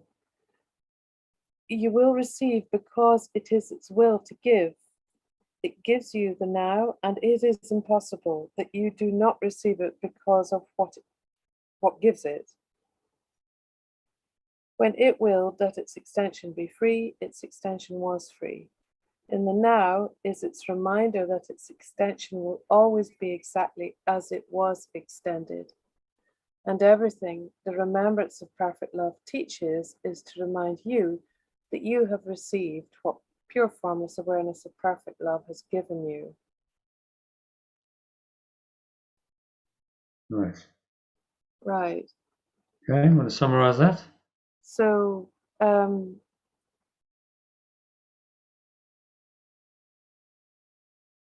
pure formless awareness gift was given, but it's only made true if I receive it, correct? It was given in purity, but it's made, but I have to receive it. Yes, yes.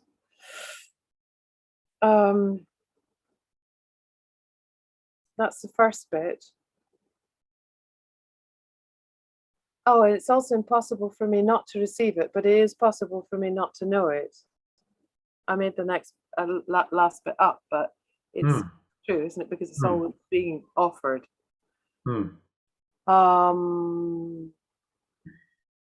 It's impossible, and it willed its extension that I, as its extension, be free,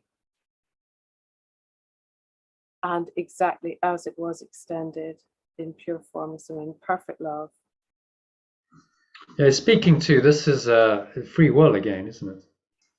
What is true free will? Well, true free will is being free in pure formless awareness, as pure formless awareness willed you to be, and simply accepting that, and that only. That's your true free will.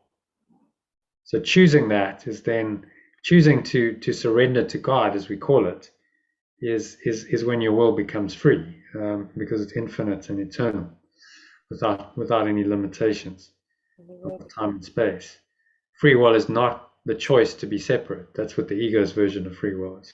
Free will is the choice to be as you truly are, as you were created or extended to be.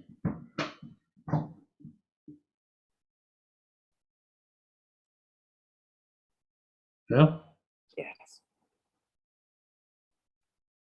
And in the now, we're reminded that this its extension will always be exactly as it was extended. So when we truly come into the present moment and our attention is just in the now, we feel that we're the extension of pure formless awareness. We experience it. It's a reminder, yeah, this has always been there. It's always been true. The clouds of delusion lift, and we come into the experience of it. You can only experience it now. And the remembrance of perfect love reminds us that we have received what pure formless awareness of perfect love has given us. Now, we can only experience it now, moment by moment by moment. So it's this endless giving of this pure formless awareness coming through into our experience in the now. The holy instant is when we can actually experience it.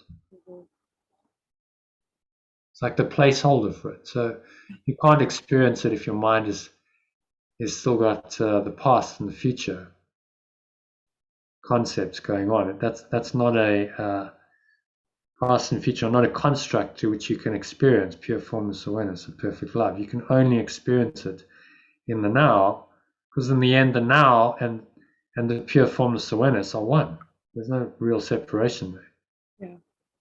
We just experience them in slightly different aspects, and now becomes the time when you can experience it. But actually, they all merge into one experience of eternity in the end. The now and pure formless awareness of perfect love are already one in truth. Okay? Mm-hmm. Happy with that? I think you did a summary. Yeah, I did. So moving on to number 9.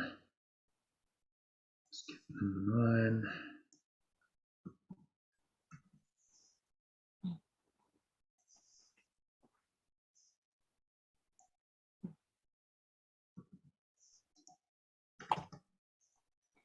And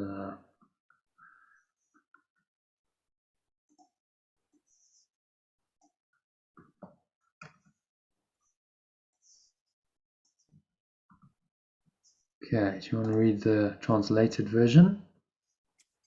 There is nothing you can hold against reality. All that must be forgiven are the illusions you have held against your brothers, your companions. Their reality has no past, and only illusions can be forgiven.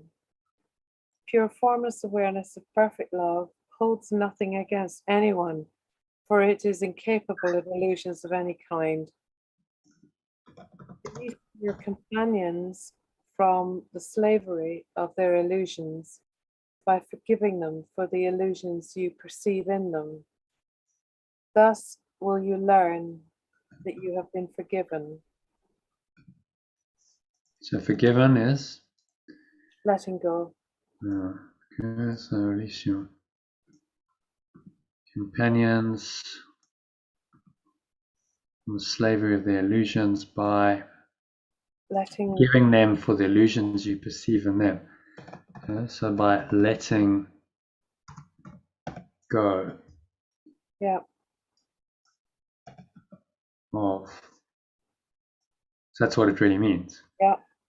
Letting go of the illusions you perceive in them. Mm-hmm. Thus, or then will you will then learn. Then will you learn you have been forgiven.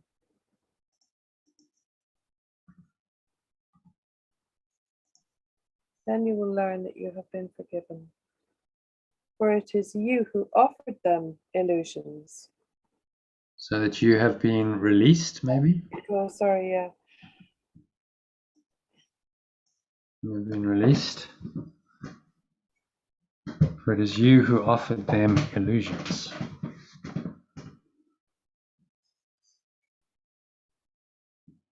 You want to change that? You offered them, illusions, you who received them. Yeah, you who perceived illusions in them. You perceived illusions. I think that's clearer, isn't it? You who perceived illusions in them. In the now, this is done for you in time. to bring you the true condition of the state of pure formless awareness.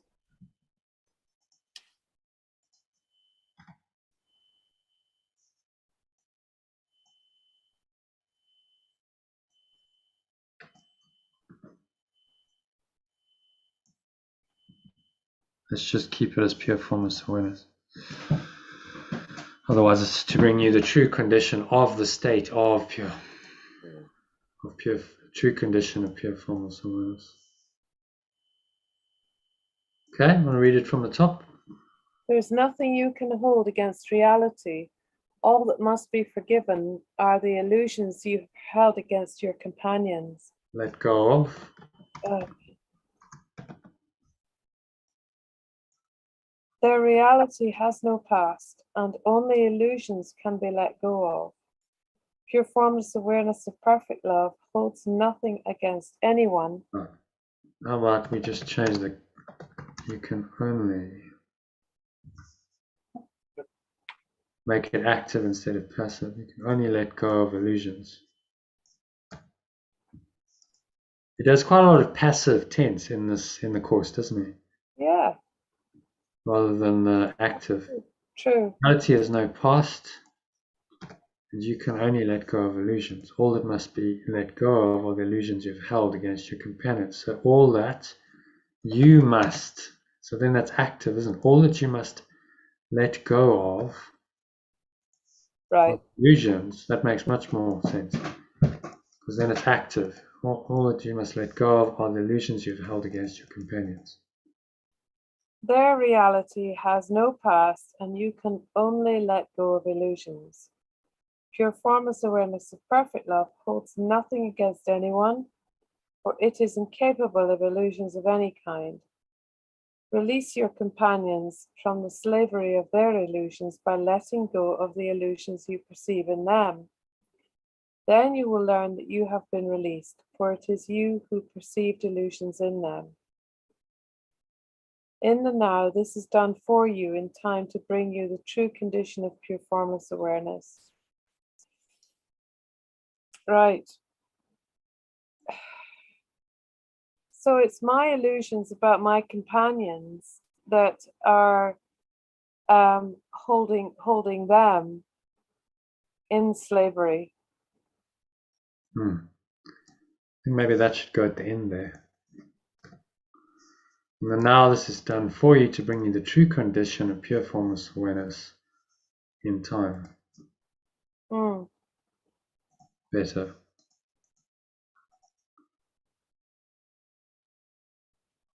So I perceive illusions in them, and those illusions keep me bound. Yeah. Because any illusion in my mind is keeping me away from pure formless awareness, whether I see it in myself or in another. That's why I have to forgive them or let go. You know, the letting go just makes it so clear, doesn't it? Yeah. Some people are like, well, how do I forgive them their illusions? And then how am I forgiven? Well, it means that you've let it go. Let go of your illusions that you perceive in them, and so you let go of those illusions in yourself. You don't believe in them anymore. Let go of the belief, and your perception follows. Oh, so it's freeing everybody. Yeah, and then they have the opportunity through your letting go to do the same.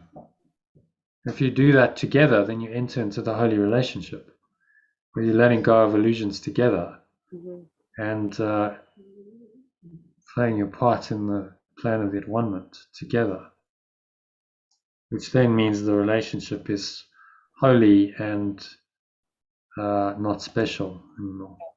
And the kind of love you experience is completely different. It's not the ego's version of love, which is really not love at all. It's just a covering for hatred, attack. You experience the divine love of I see you. You know, I see you, brother, companion, sister, as myself. Yeah.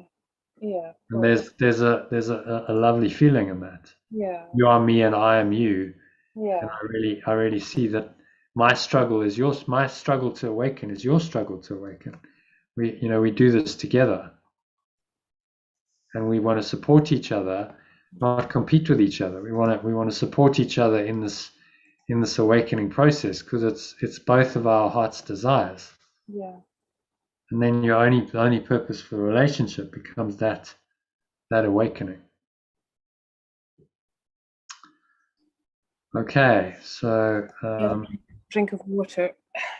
yeah, okay, no problem. Take a 2-minute break, and then we'll continue, shall we? So just.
Alrighty.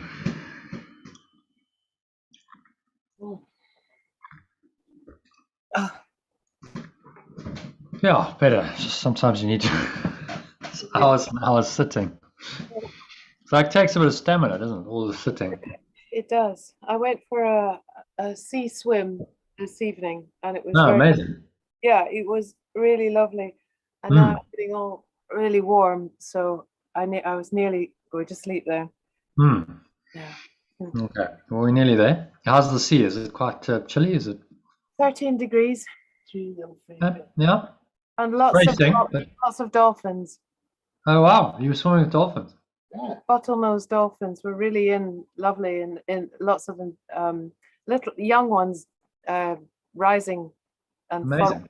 So you were actually swimming amongst them, or they were a little bit out? Well, I think they were quite attracted to this female blob swimming around, so they came in. Yeah, amazing. So they were literally swimming around you. One was. Amazing. One was nearby. So we may be, like on our retreat, we may be able to do that. If we're lucky, just go out and have a swim in the bay, and yes, I mean they've really been active this afternoon. Other people have seen them really for some hours before, but we were down there, and they were putting on a lovely show. So we just got lucky. But I do seem to get quite lucky with cetaceans. I do seem to see dolphins and seals. Yeah.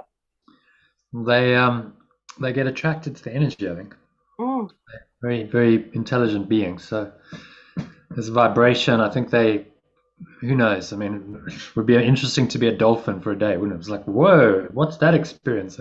Mm. I think they perceive in a different way from us, and they see or perceive, however they do it, much more than us on a different level, more Sure. different frequencies and so on. Okay, so let's carry on, shall we? Where are we? Number 16, 10. Okay, so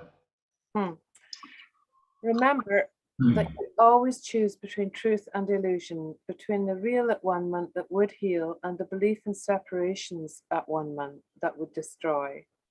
The power of pure formless awareness of perfect love and all its love, without limit, will support you as you seek only your place in the plan of at one moment arising from its love. actually, what we should do, though, this would work better. Power of pure formless awareness.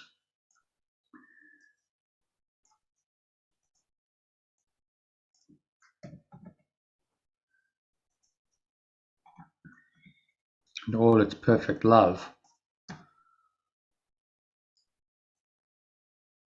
That's nice, isn't it? Yeah. Without limit will support you as you seek only your place in the plan of at-one-ment, arising from its love.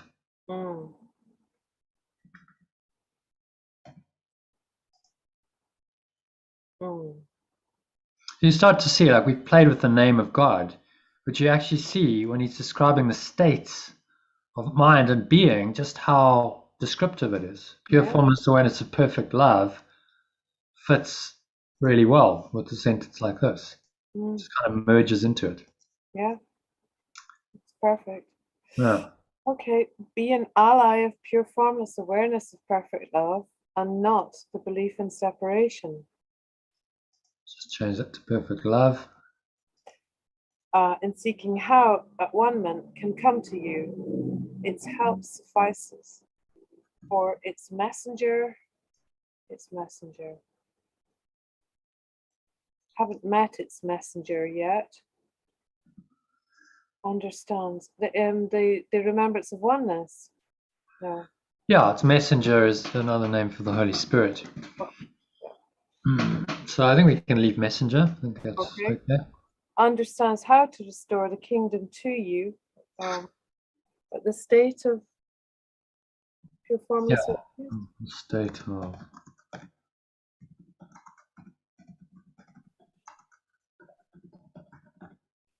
To place all your investment in awakening in your relationship with it. And to invest. Place all your investment in salvation in your relationship with it, and to, how about to invest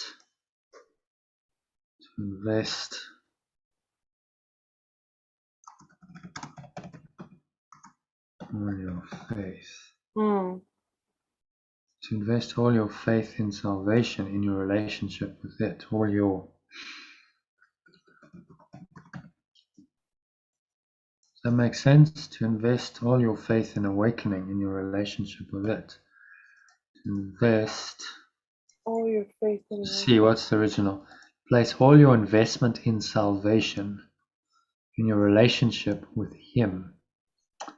Place all your investment in salvation. To invest all your faith in awakening. So to invest is to have faith. I think that's right. To maybe just, and to invest all your faith. To invest all your faith in awakening in your relationship with it. Yeah, I think that makes sense. Okay, you want to read it from the top? Remember, you always choose between truth and illusion, between the real at one moment that would heal and the belief in separations at one moment that would destroy. The power of pure formless awareness and all its perfect love without limit will support you as you seek only your place in the plan of at one moment arising from its love. Be an ally of perfect love and not the belief in separation and seeking how at one month can come to you. Its help suffices, for its messenger understands how to restore the state of pure formless awareness to you and to invest all your faith in awakening in your relationship with it. So it's saying you make a choice between which at one month you would choose. Yeah.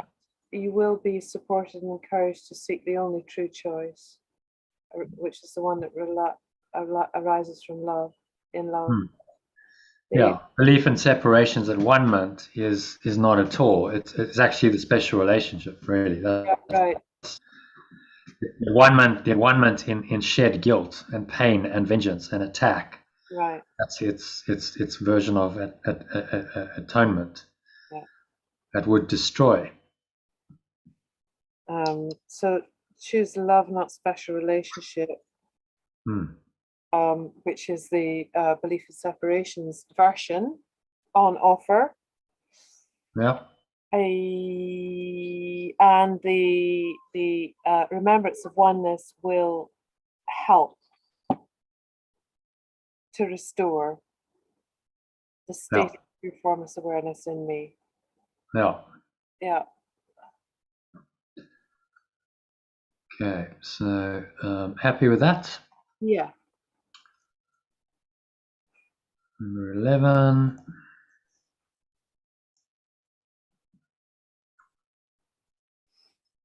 And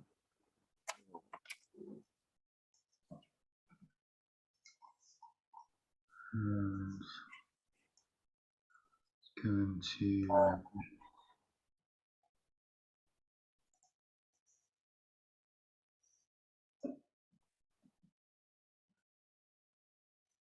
and go. Okay, so do you want to just read the translated version? Translate as we go. Seek and find its message in the now, where all illusions are let go.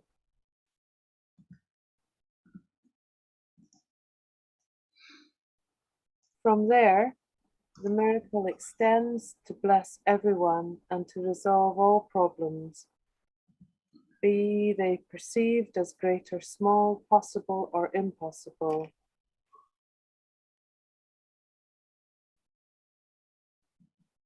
There is nothing that will... Just gonna make this active again. And also personalize, where you have let go. Because that's what he's talking about. It's about you. Let go of all illusions. You have let go of all illusions. Yeah. It makes it very personalized and active.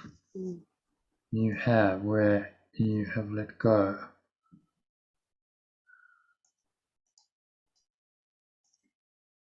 Okay. And there, the miracle. The miracle is the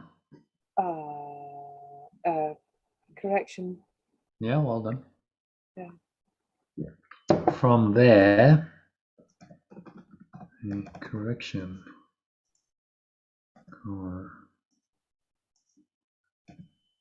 extends to bless everyone and to resolve all problems, be they perceived as great or small, possible or impossible. So how about we go solve all problems, whether they are perceived as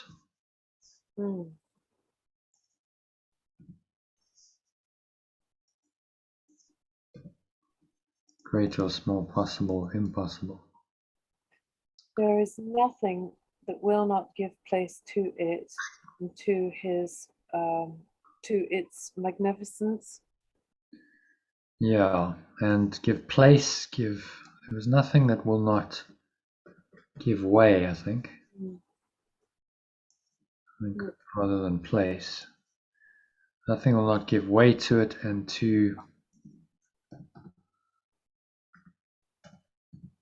its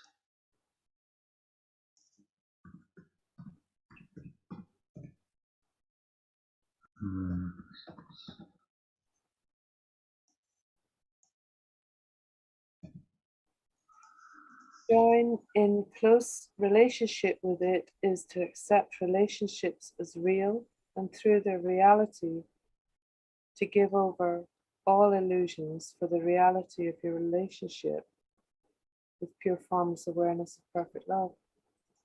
To join in close relationship with it, accept your relationships as real and through their reality to give over, to let go of all illusions. Yeah. Of illusions for the reality of the reality of your relationship. All illusions.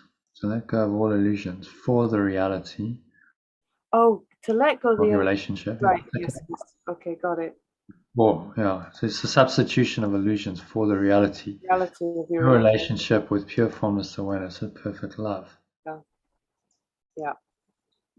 Praise be to your relationship with it and to no other. The truth lies there and nowhere else. You choose this or nothing.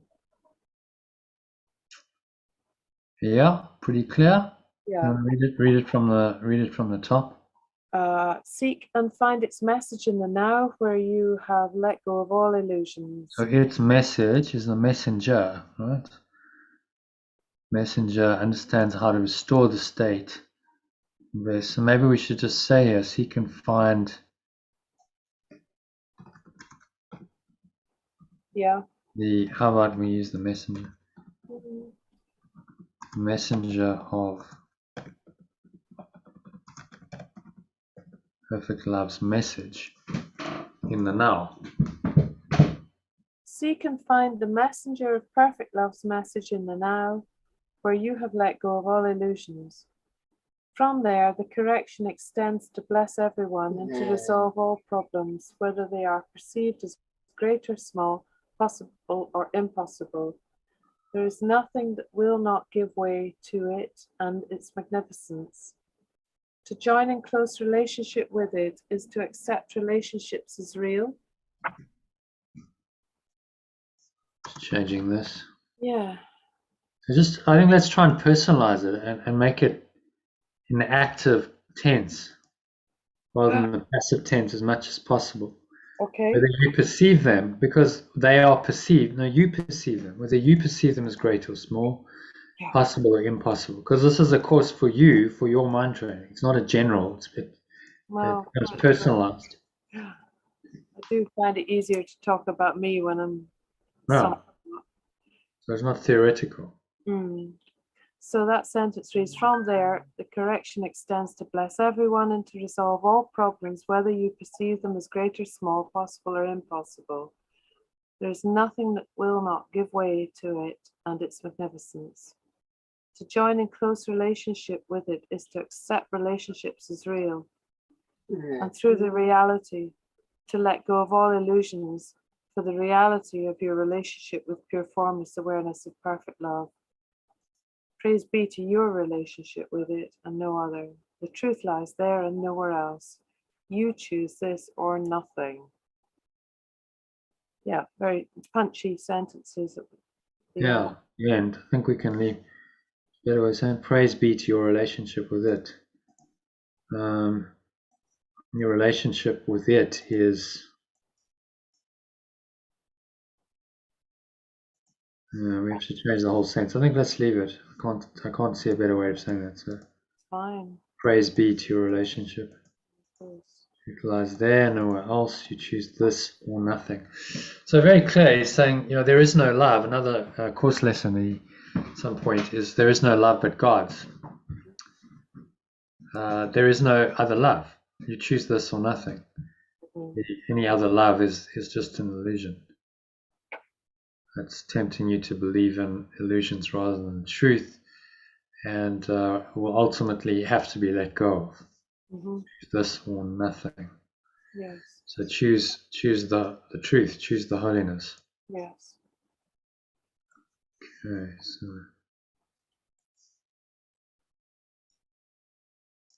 happy with that? I think you've done a summary there. It's all good. Yeah. And it's a nice little prayer to end with. Right. So we'll just change that.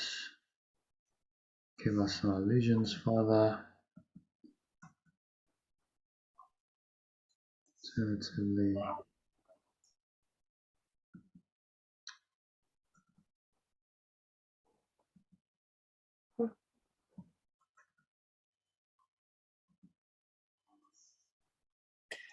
Forgive us our illusions, Father, at that source. source, and help us to accept our true relationship.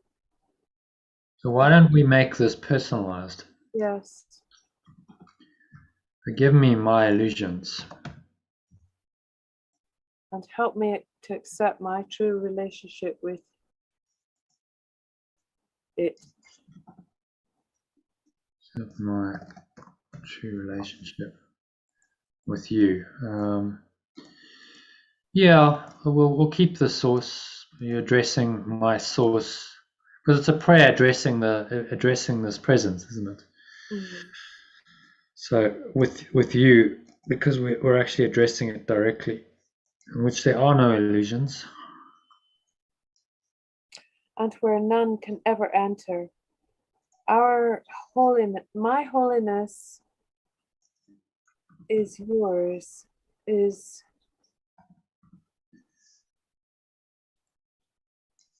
So what's holiness? Remember the translation of that? beingness. Pure formless awareness. Mm. My pure formless awareness is yours. Mm-hmm. What can there be in me that needs letting go when yours is perfect?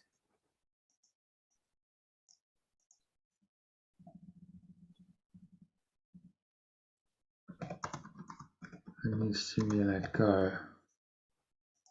Can there be in me that needs to be let go? Be let go of? It needs to be let go of.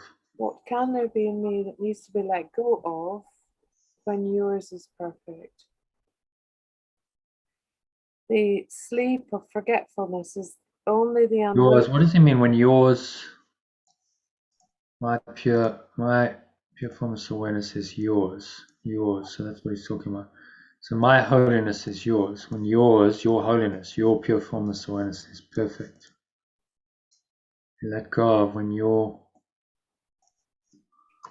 Pure formless awareness is perfect. When your awareness is perfect. Yeah. And your pure formless awareness is perfect. Yeah. Awareness or pure formless.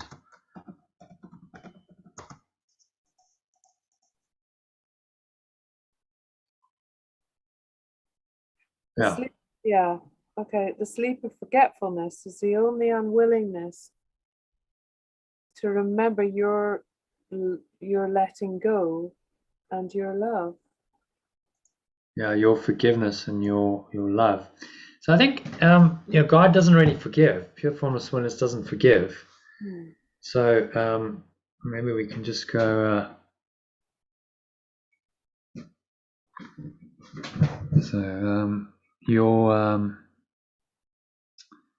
Your maybe grace, Right. because pure formless awareness doesn't actually forgive us at all. Just gives us the grace of knowing that we are still one with it. Mm-hmm. Remember your grace and your love. Remember grace, capital G, small g. Your grace and your love. Let's not wander into temptation. Happy with that, Grace? Your Translation. great, yep. Let's not wander. Temptation for the temptation of the extension of pure formless awareness of perfect love is not your will. Let's just make it perfect. Love is not your will. And let us receive only what you have given and accept but this into the minds, into the awarenesses which you create, you extended and which you love. making it personalized. Yeah. Then let me, sorry. So let me keep it. Let me not wander into temptation. Temptation is not your will. And let me receive only what you have given and accept only this into my awareness, which you created and which you love.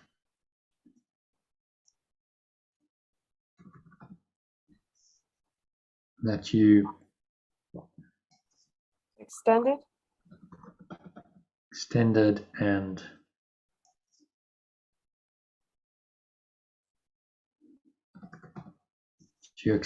that you love. Mm. Amen. Okay, it's quite a nice prayer. You want to read it from the top to make, forgive me my illusions. Right, so Let go. just missed that one. Forgive me my illusions, my source. So help me, because that's really what you're asking for. Help me let go. Help me let go of my illusions. My source, my source, Father. Source, help me let go of my illusions. Source. My source. What do you think? My source, help me let go of my illusions. My source. Let me put that over there. My source. My source. Oh, yes. Help me let go of my illusions and accept my true relationship with you, in which there are no illusions and where none can ever enter. Mm. Pure formless awareness is yours. What can there be in me needs to be let go of when your pure formless awareness is perfect. Sleep of forgetfulness is only the unwillingness. Sorry, you read it. The sleep of forgetfulness is only the unwillingness to remember your grace and your love. Let me not wander into temptation, for the temptation of the extension of perfect love is not your will. And let me receive only what you have given and accept only this into my awareness that you extended and that you love. Amen. Yeah. Nice. I'm going to get a little summary of that. What's he saying? So, a request for help from this source, pure formless awareness of perfect love. Yes. I recognize that my pure formless awareness is yours. What can there be in me that needs to let go when your perfect awareness is, when your awareness is perfect? Yeah, let me not wander into temptation, for that is not your will. I'm just being reminded of the Lord's Prayer. Let us not wander. Forgive us our sins, and let me receive only what you've given. Into my total awareness of all that you have extended and that you love.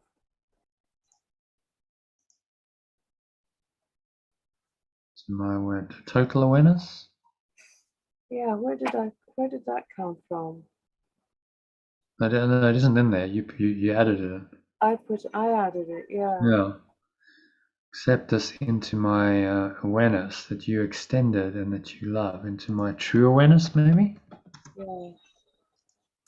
It's just the idea that there's room for nothing else. Yeah, into my whole awareness. that you extended and that you love. What was the original? Accept but this into the minds which you created. So use it minds. Accept only this into my whole awareness that you extended into my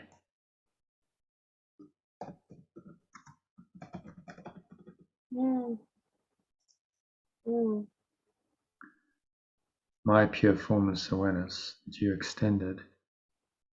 Now, Not your will, for this temptation and extension. Let me receive only what you have given, accept only this into my.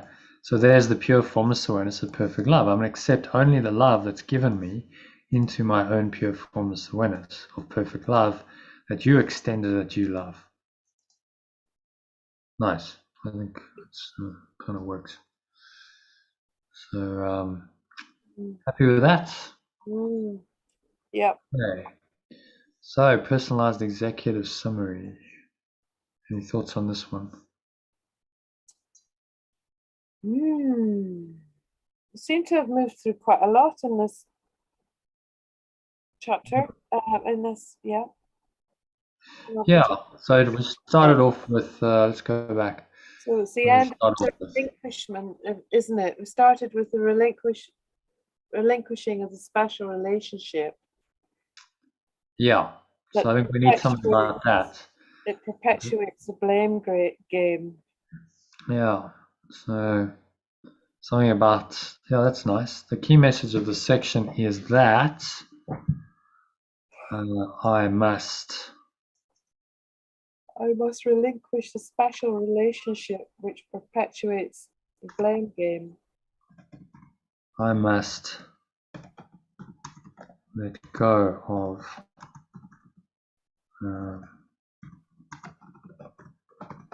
attachment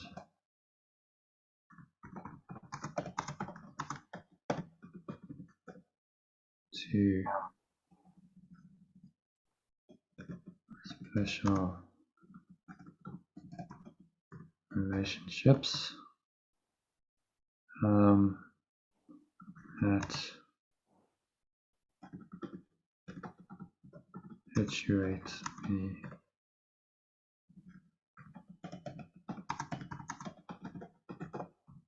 in separations,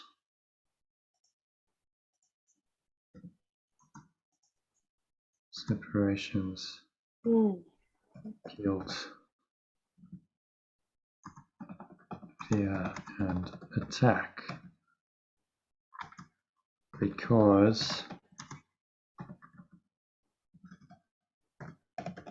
holding on to it is really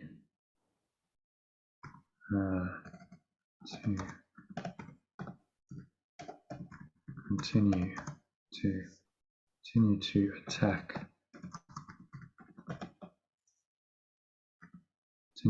attack, myself, to attack and try to destroy. How about that? The key message of this section is that I must let go of my attachment to special relationships that perpetuate the belief in separations, guilt, fear, and attack, because holding on to it or them is really to continue to attack and try to destroy myself. Yeah. Continue to attack and try to destroy myself. So that's the key thing. I'm just doing it to myself. I'm just doing it to myself, and is it worth putting in the that I'm atoning for what never really happened?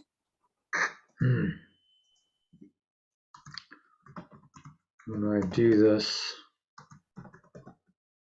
when I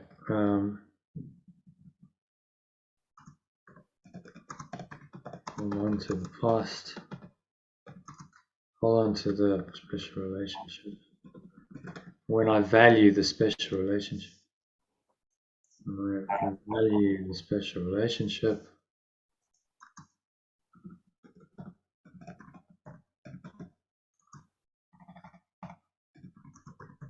in any way, I hold on to the past and prevent the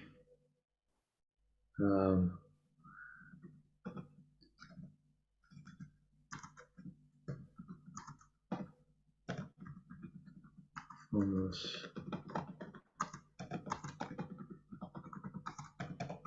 perfect love from arising in the now,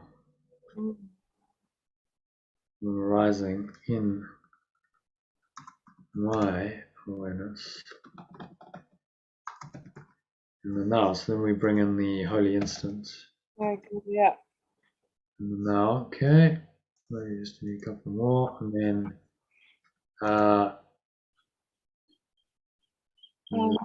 is only in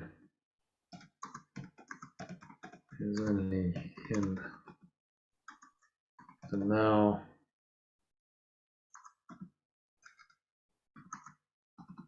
free from the past, the future, that I can find, that I can awaken to. There's a bit about magnificence, to the full magnificence myself and its source, which wills only that I become aware of itself as me. How about that? Read it from the top.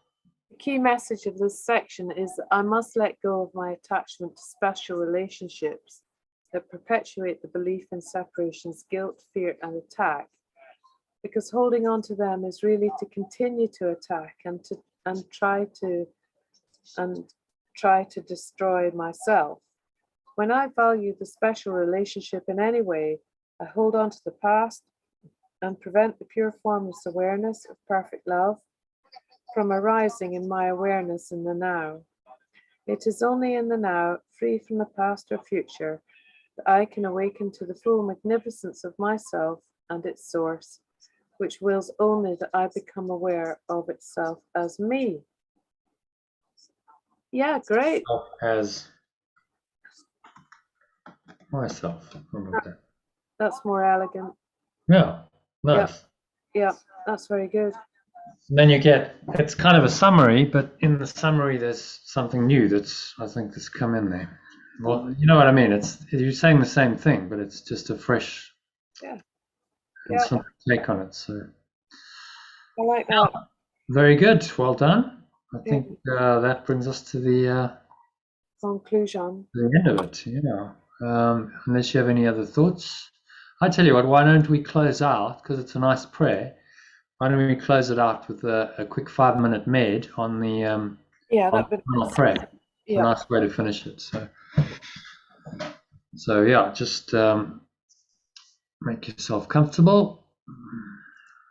Sitting feet shoulder width apart, back straight, cup your hands in your lap, get into your normal meditation posture.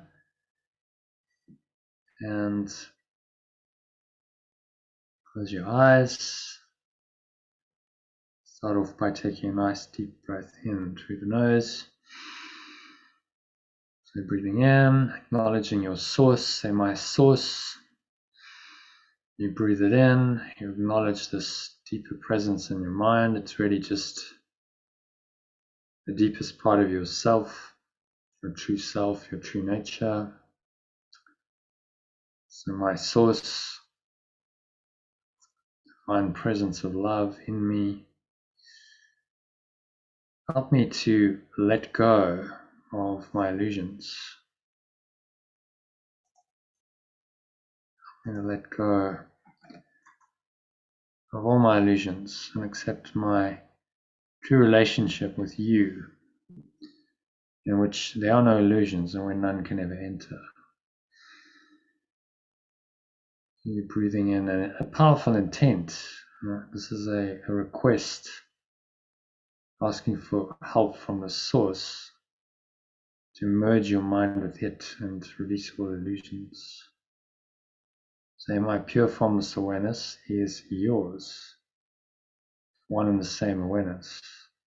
So what can there be in me that needs to be let go of when your pure formless awareness is perfect? Just follow the logic. Source is perfect, pure formless awareness of perfect love. So therefore you as its extension must be the same. So you exhale, have a sense of just letting go into this, dropping all illusions to the nothingness they really are. Lower stomach into the spine, expel the last remaining air out.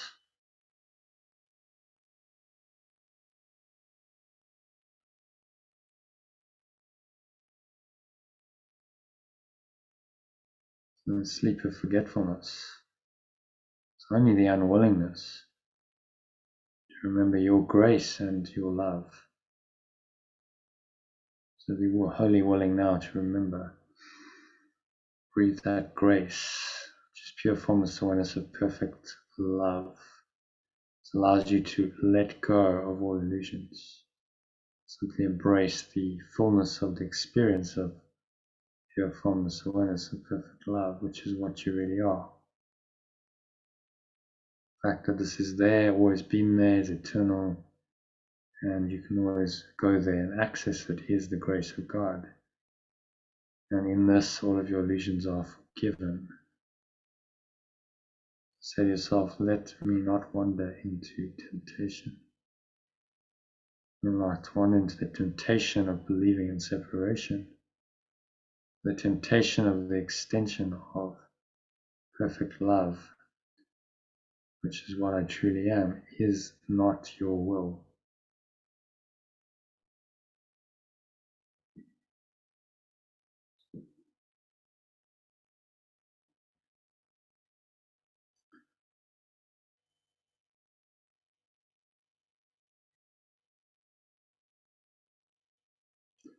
And let me receive only what you have given,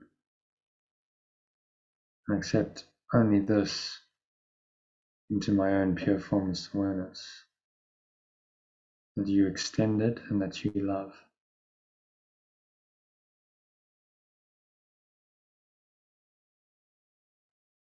Amen. And so just rest for a few moments in the peace of pure formless awareness, of perfect love.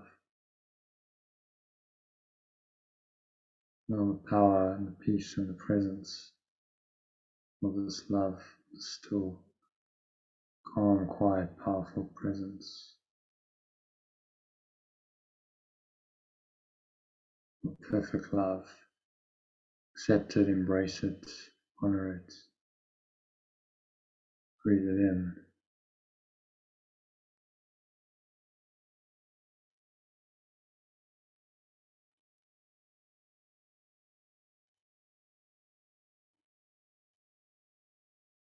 Stay rooted in it.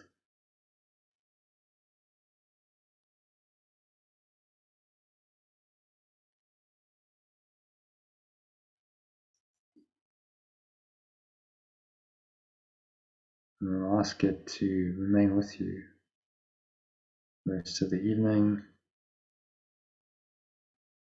on into through the night, through your sleep, on into tomorrow. It will guide you in ways of peace, freedom. So it is said, and so it is done.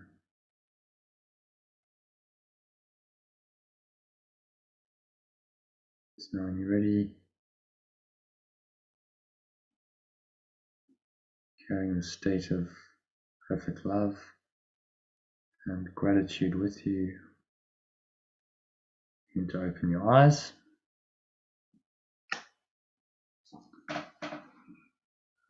And go to bed, I guess. Definitely. Unless you're going to go and read some more Disappear into the Universe or something. I'm might Yeah. have a little read now. Yeah. Okay. All right. Thanks.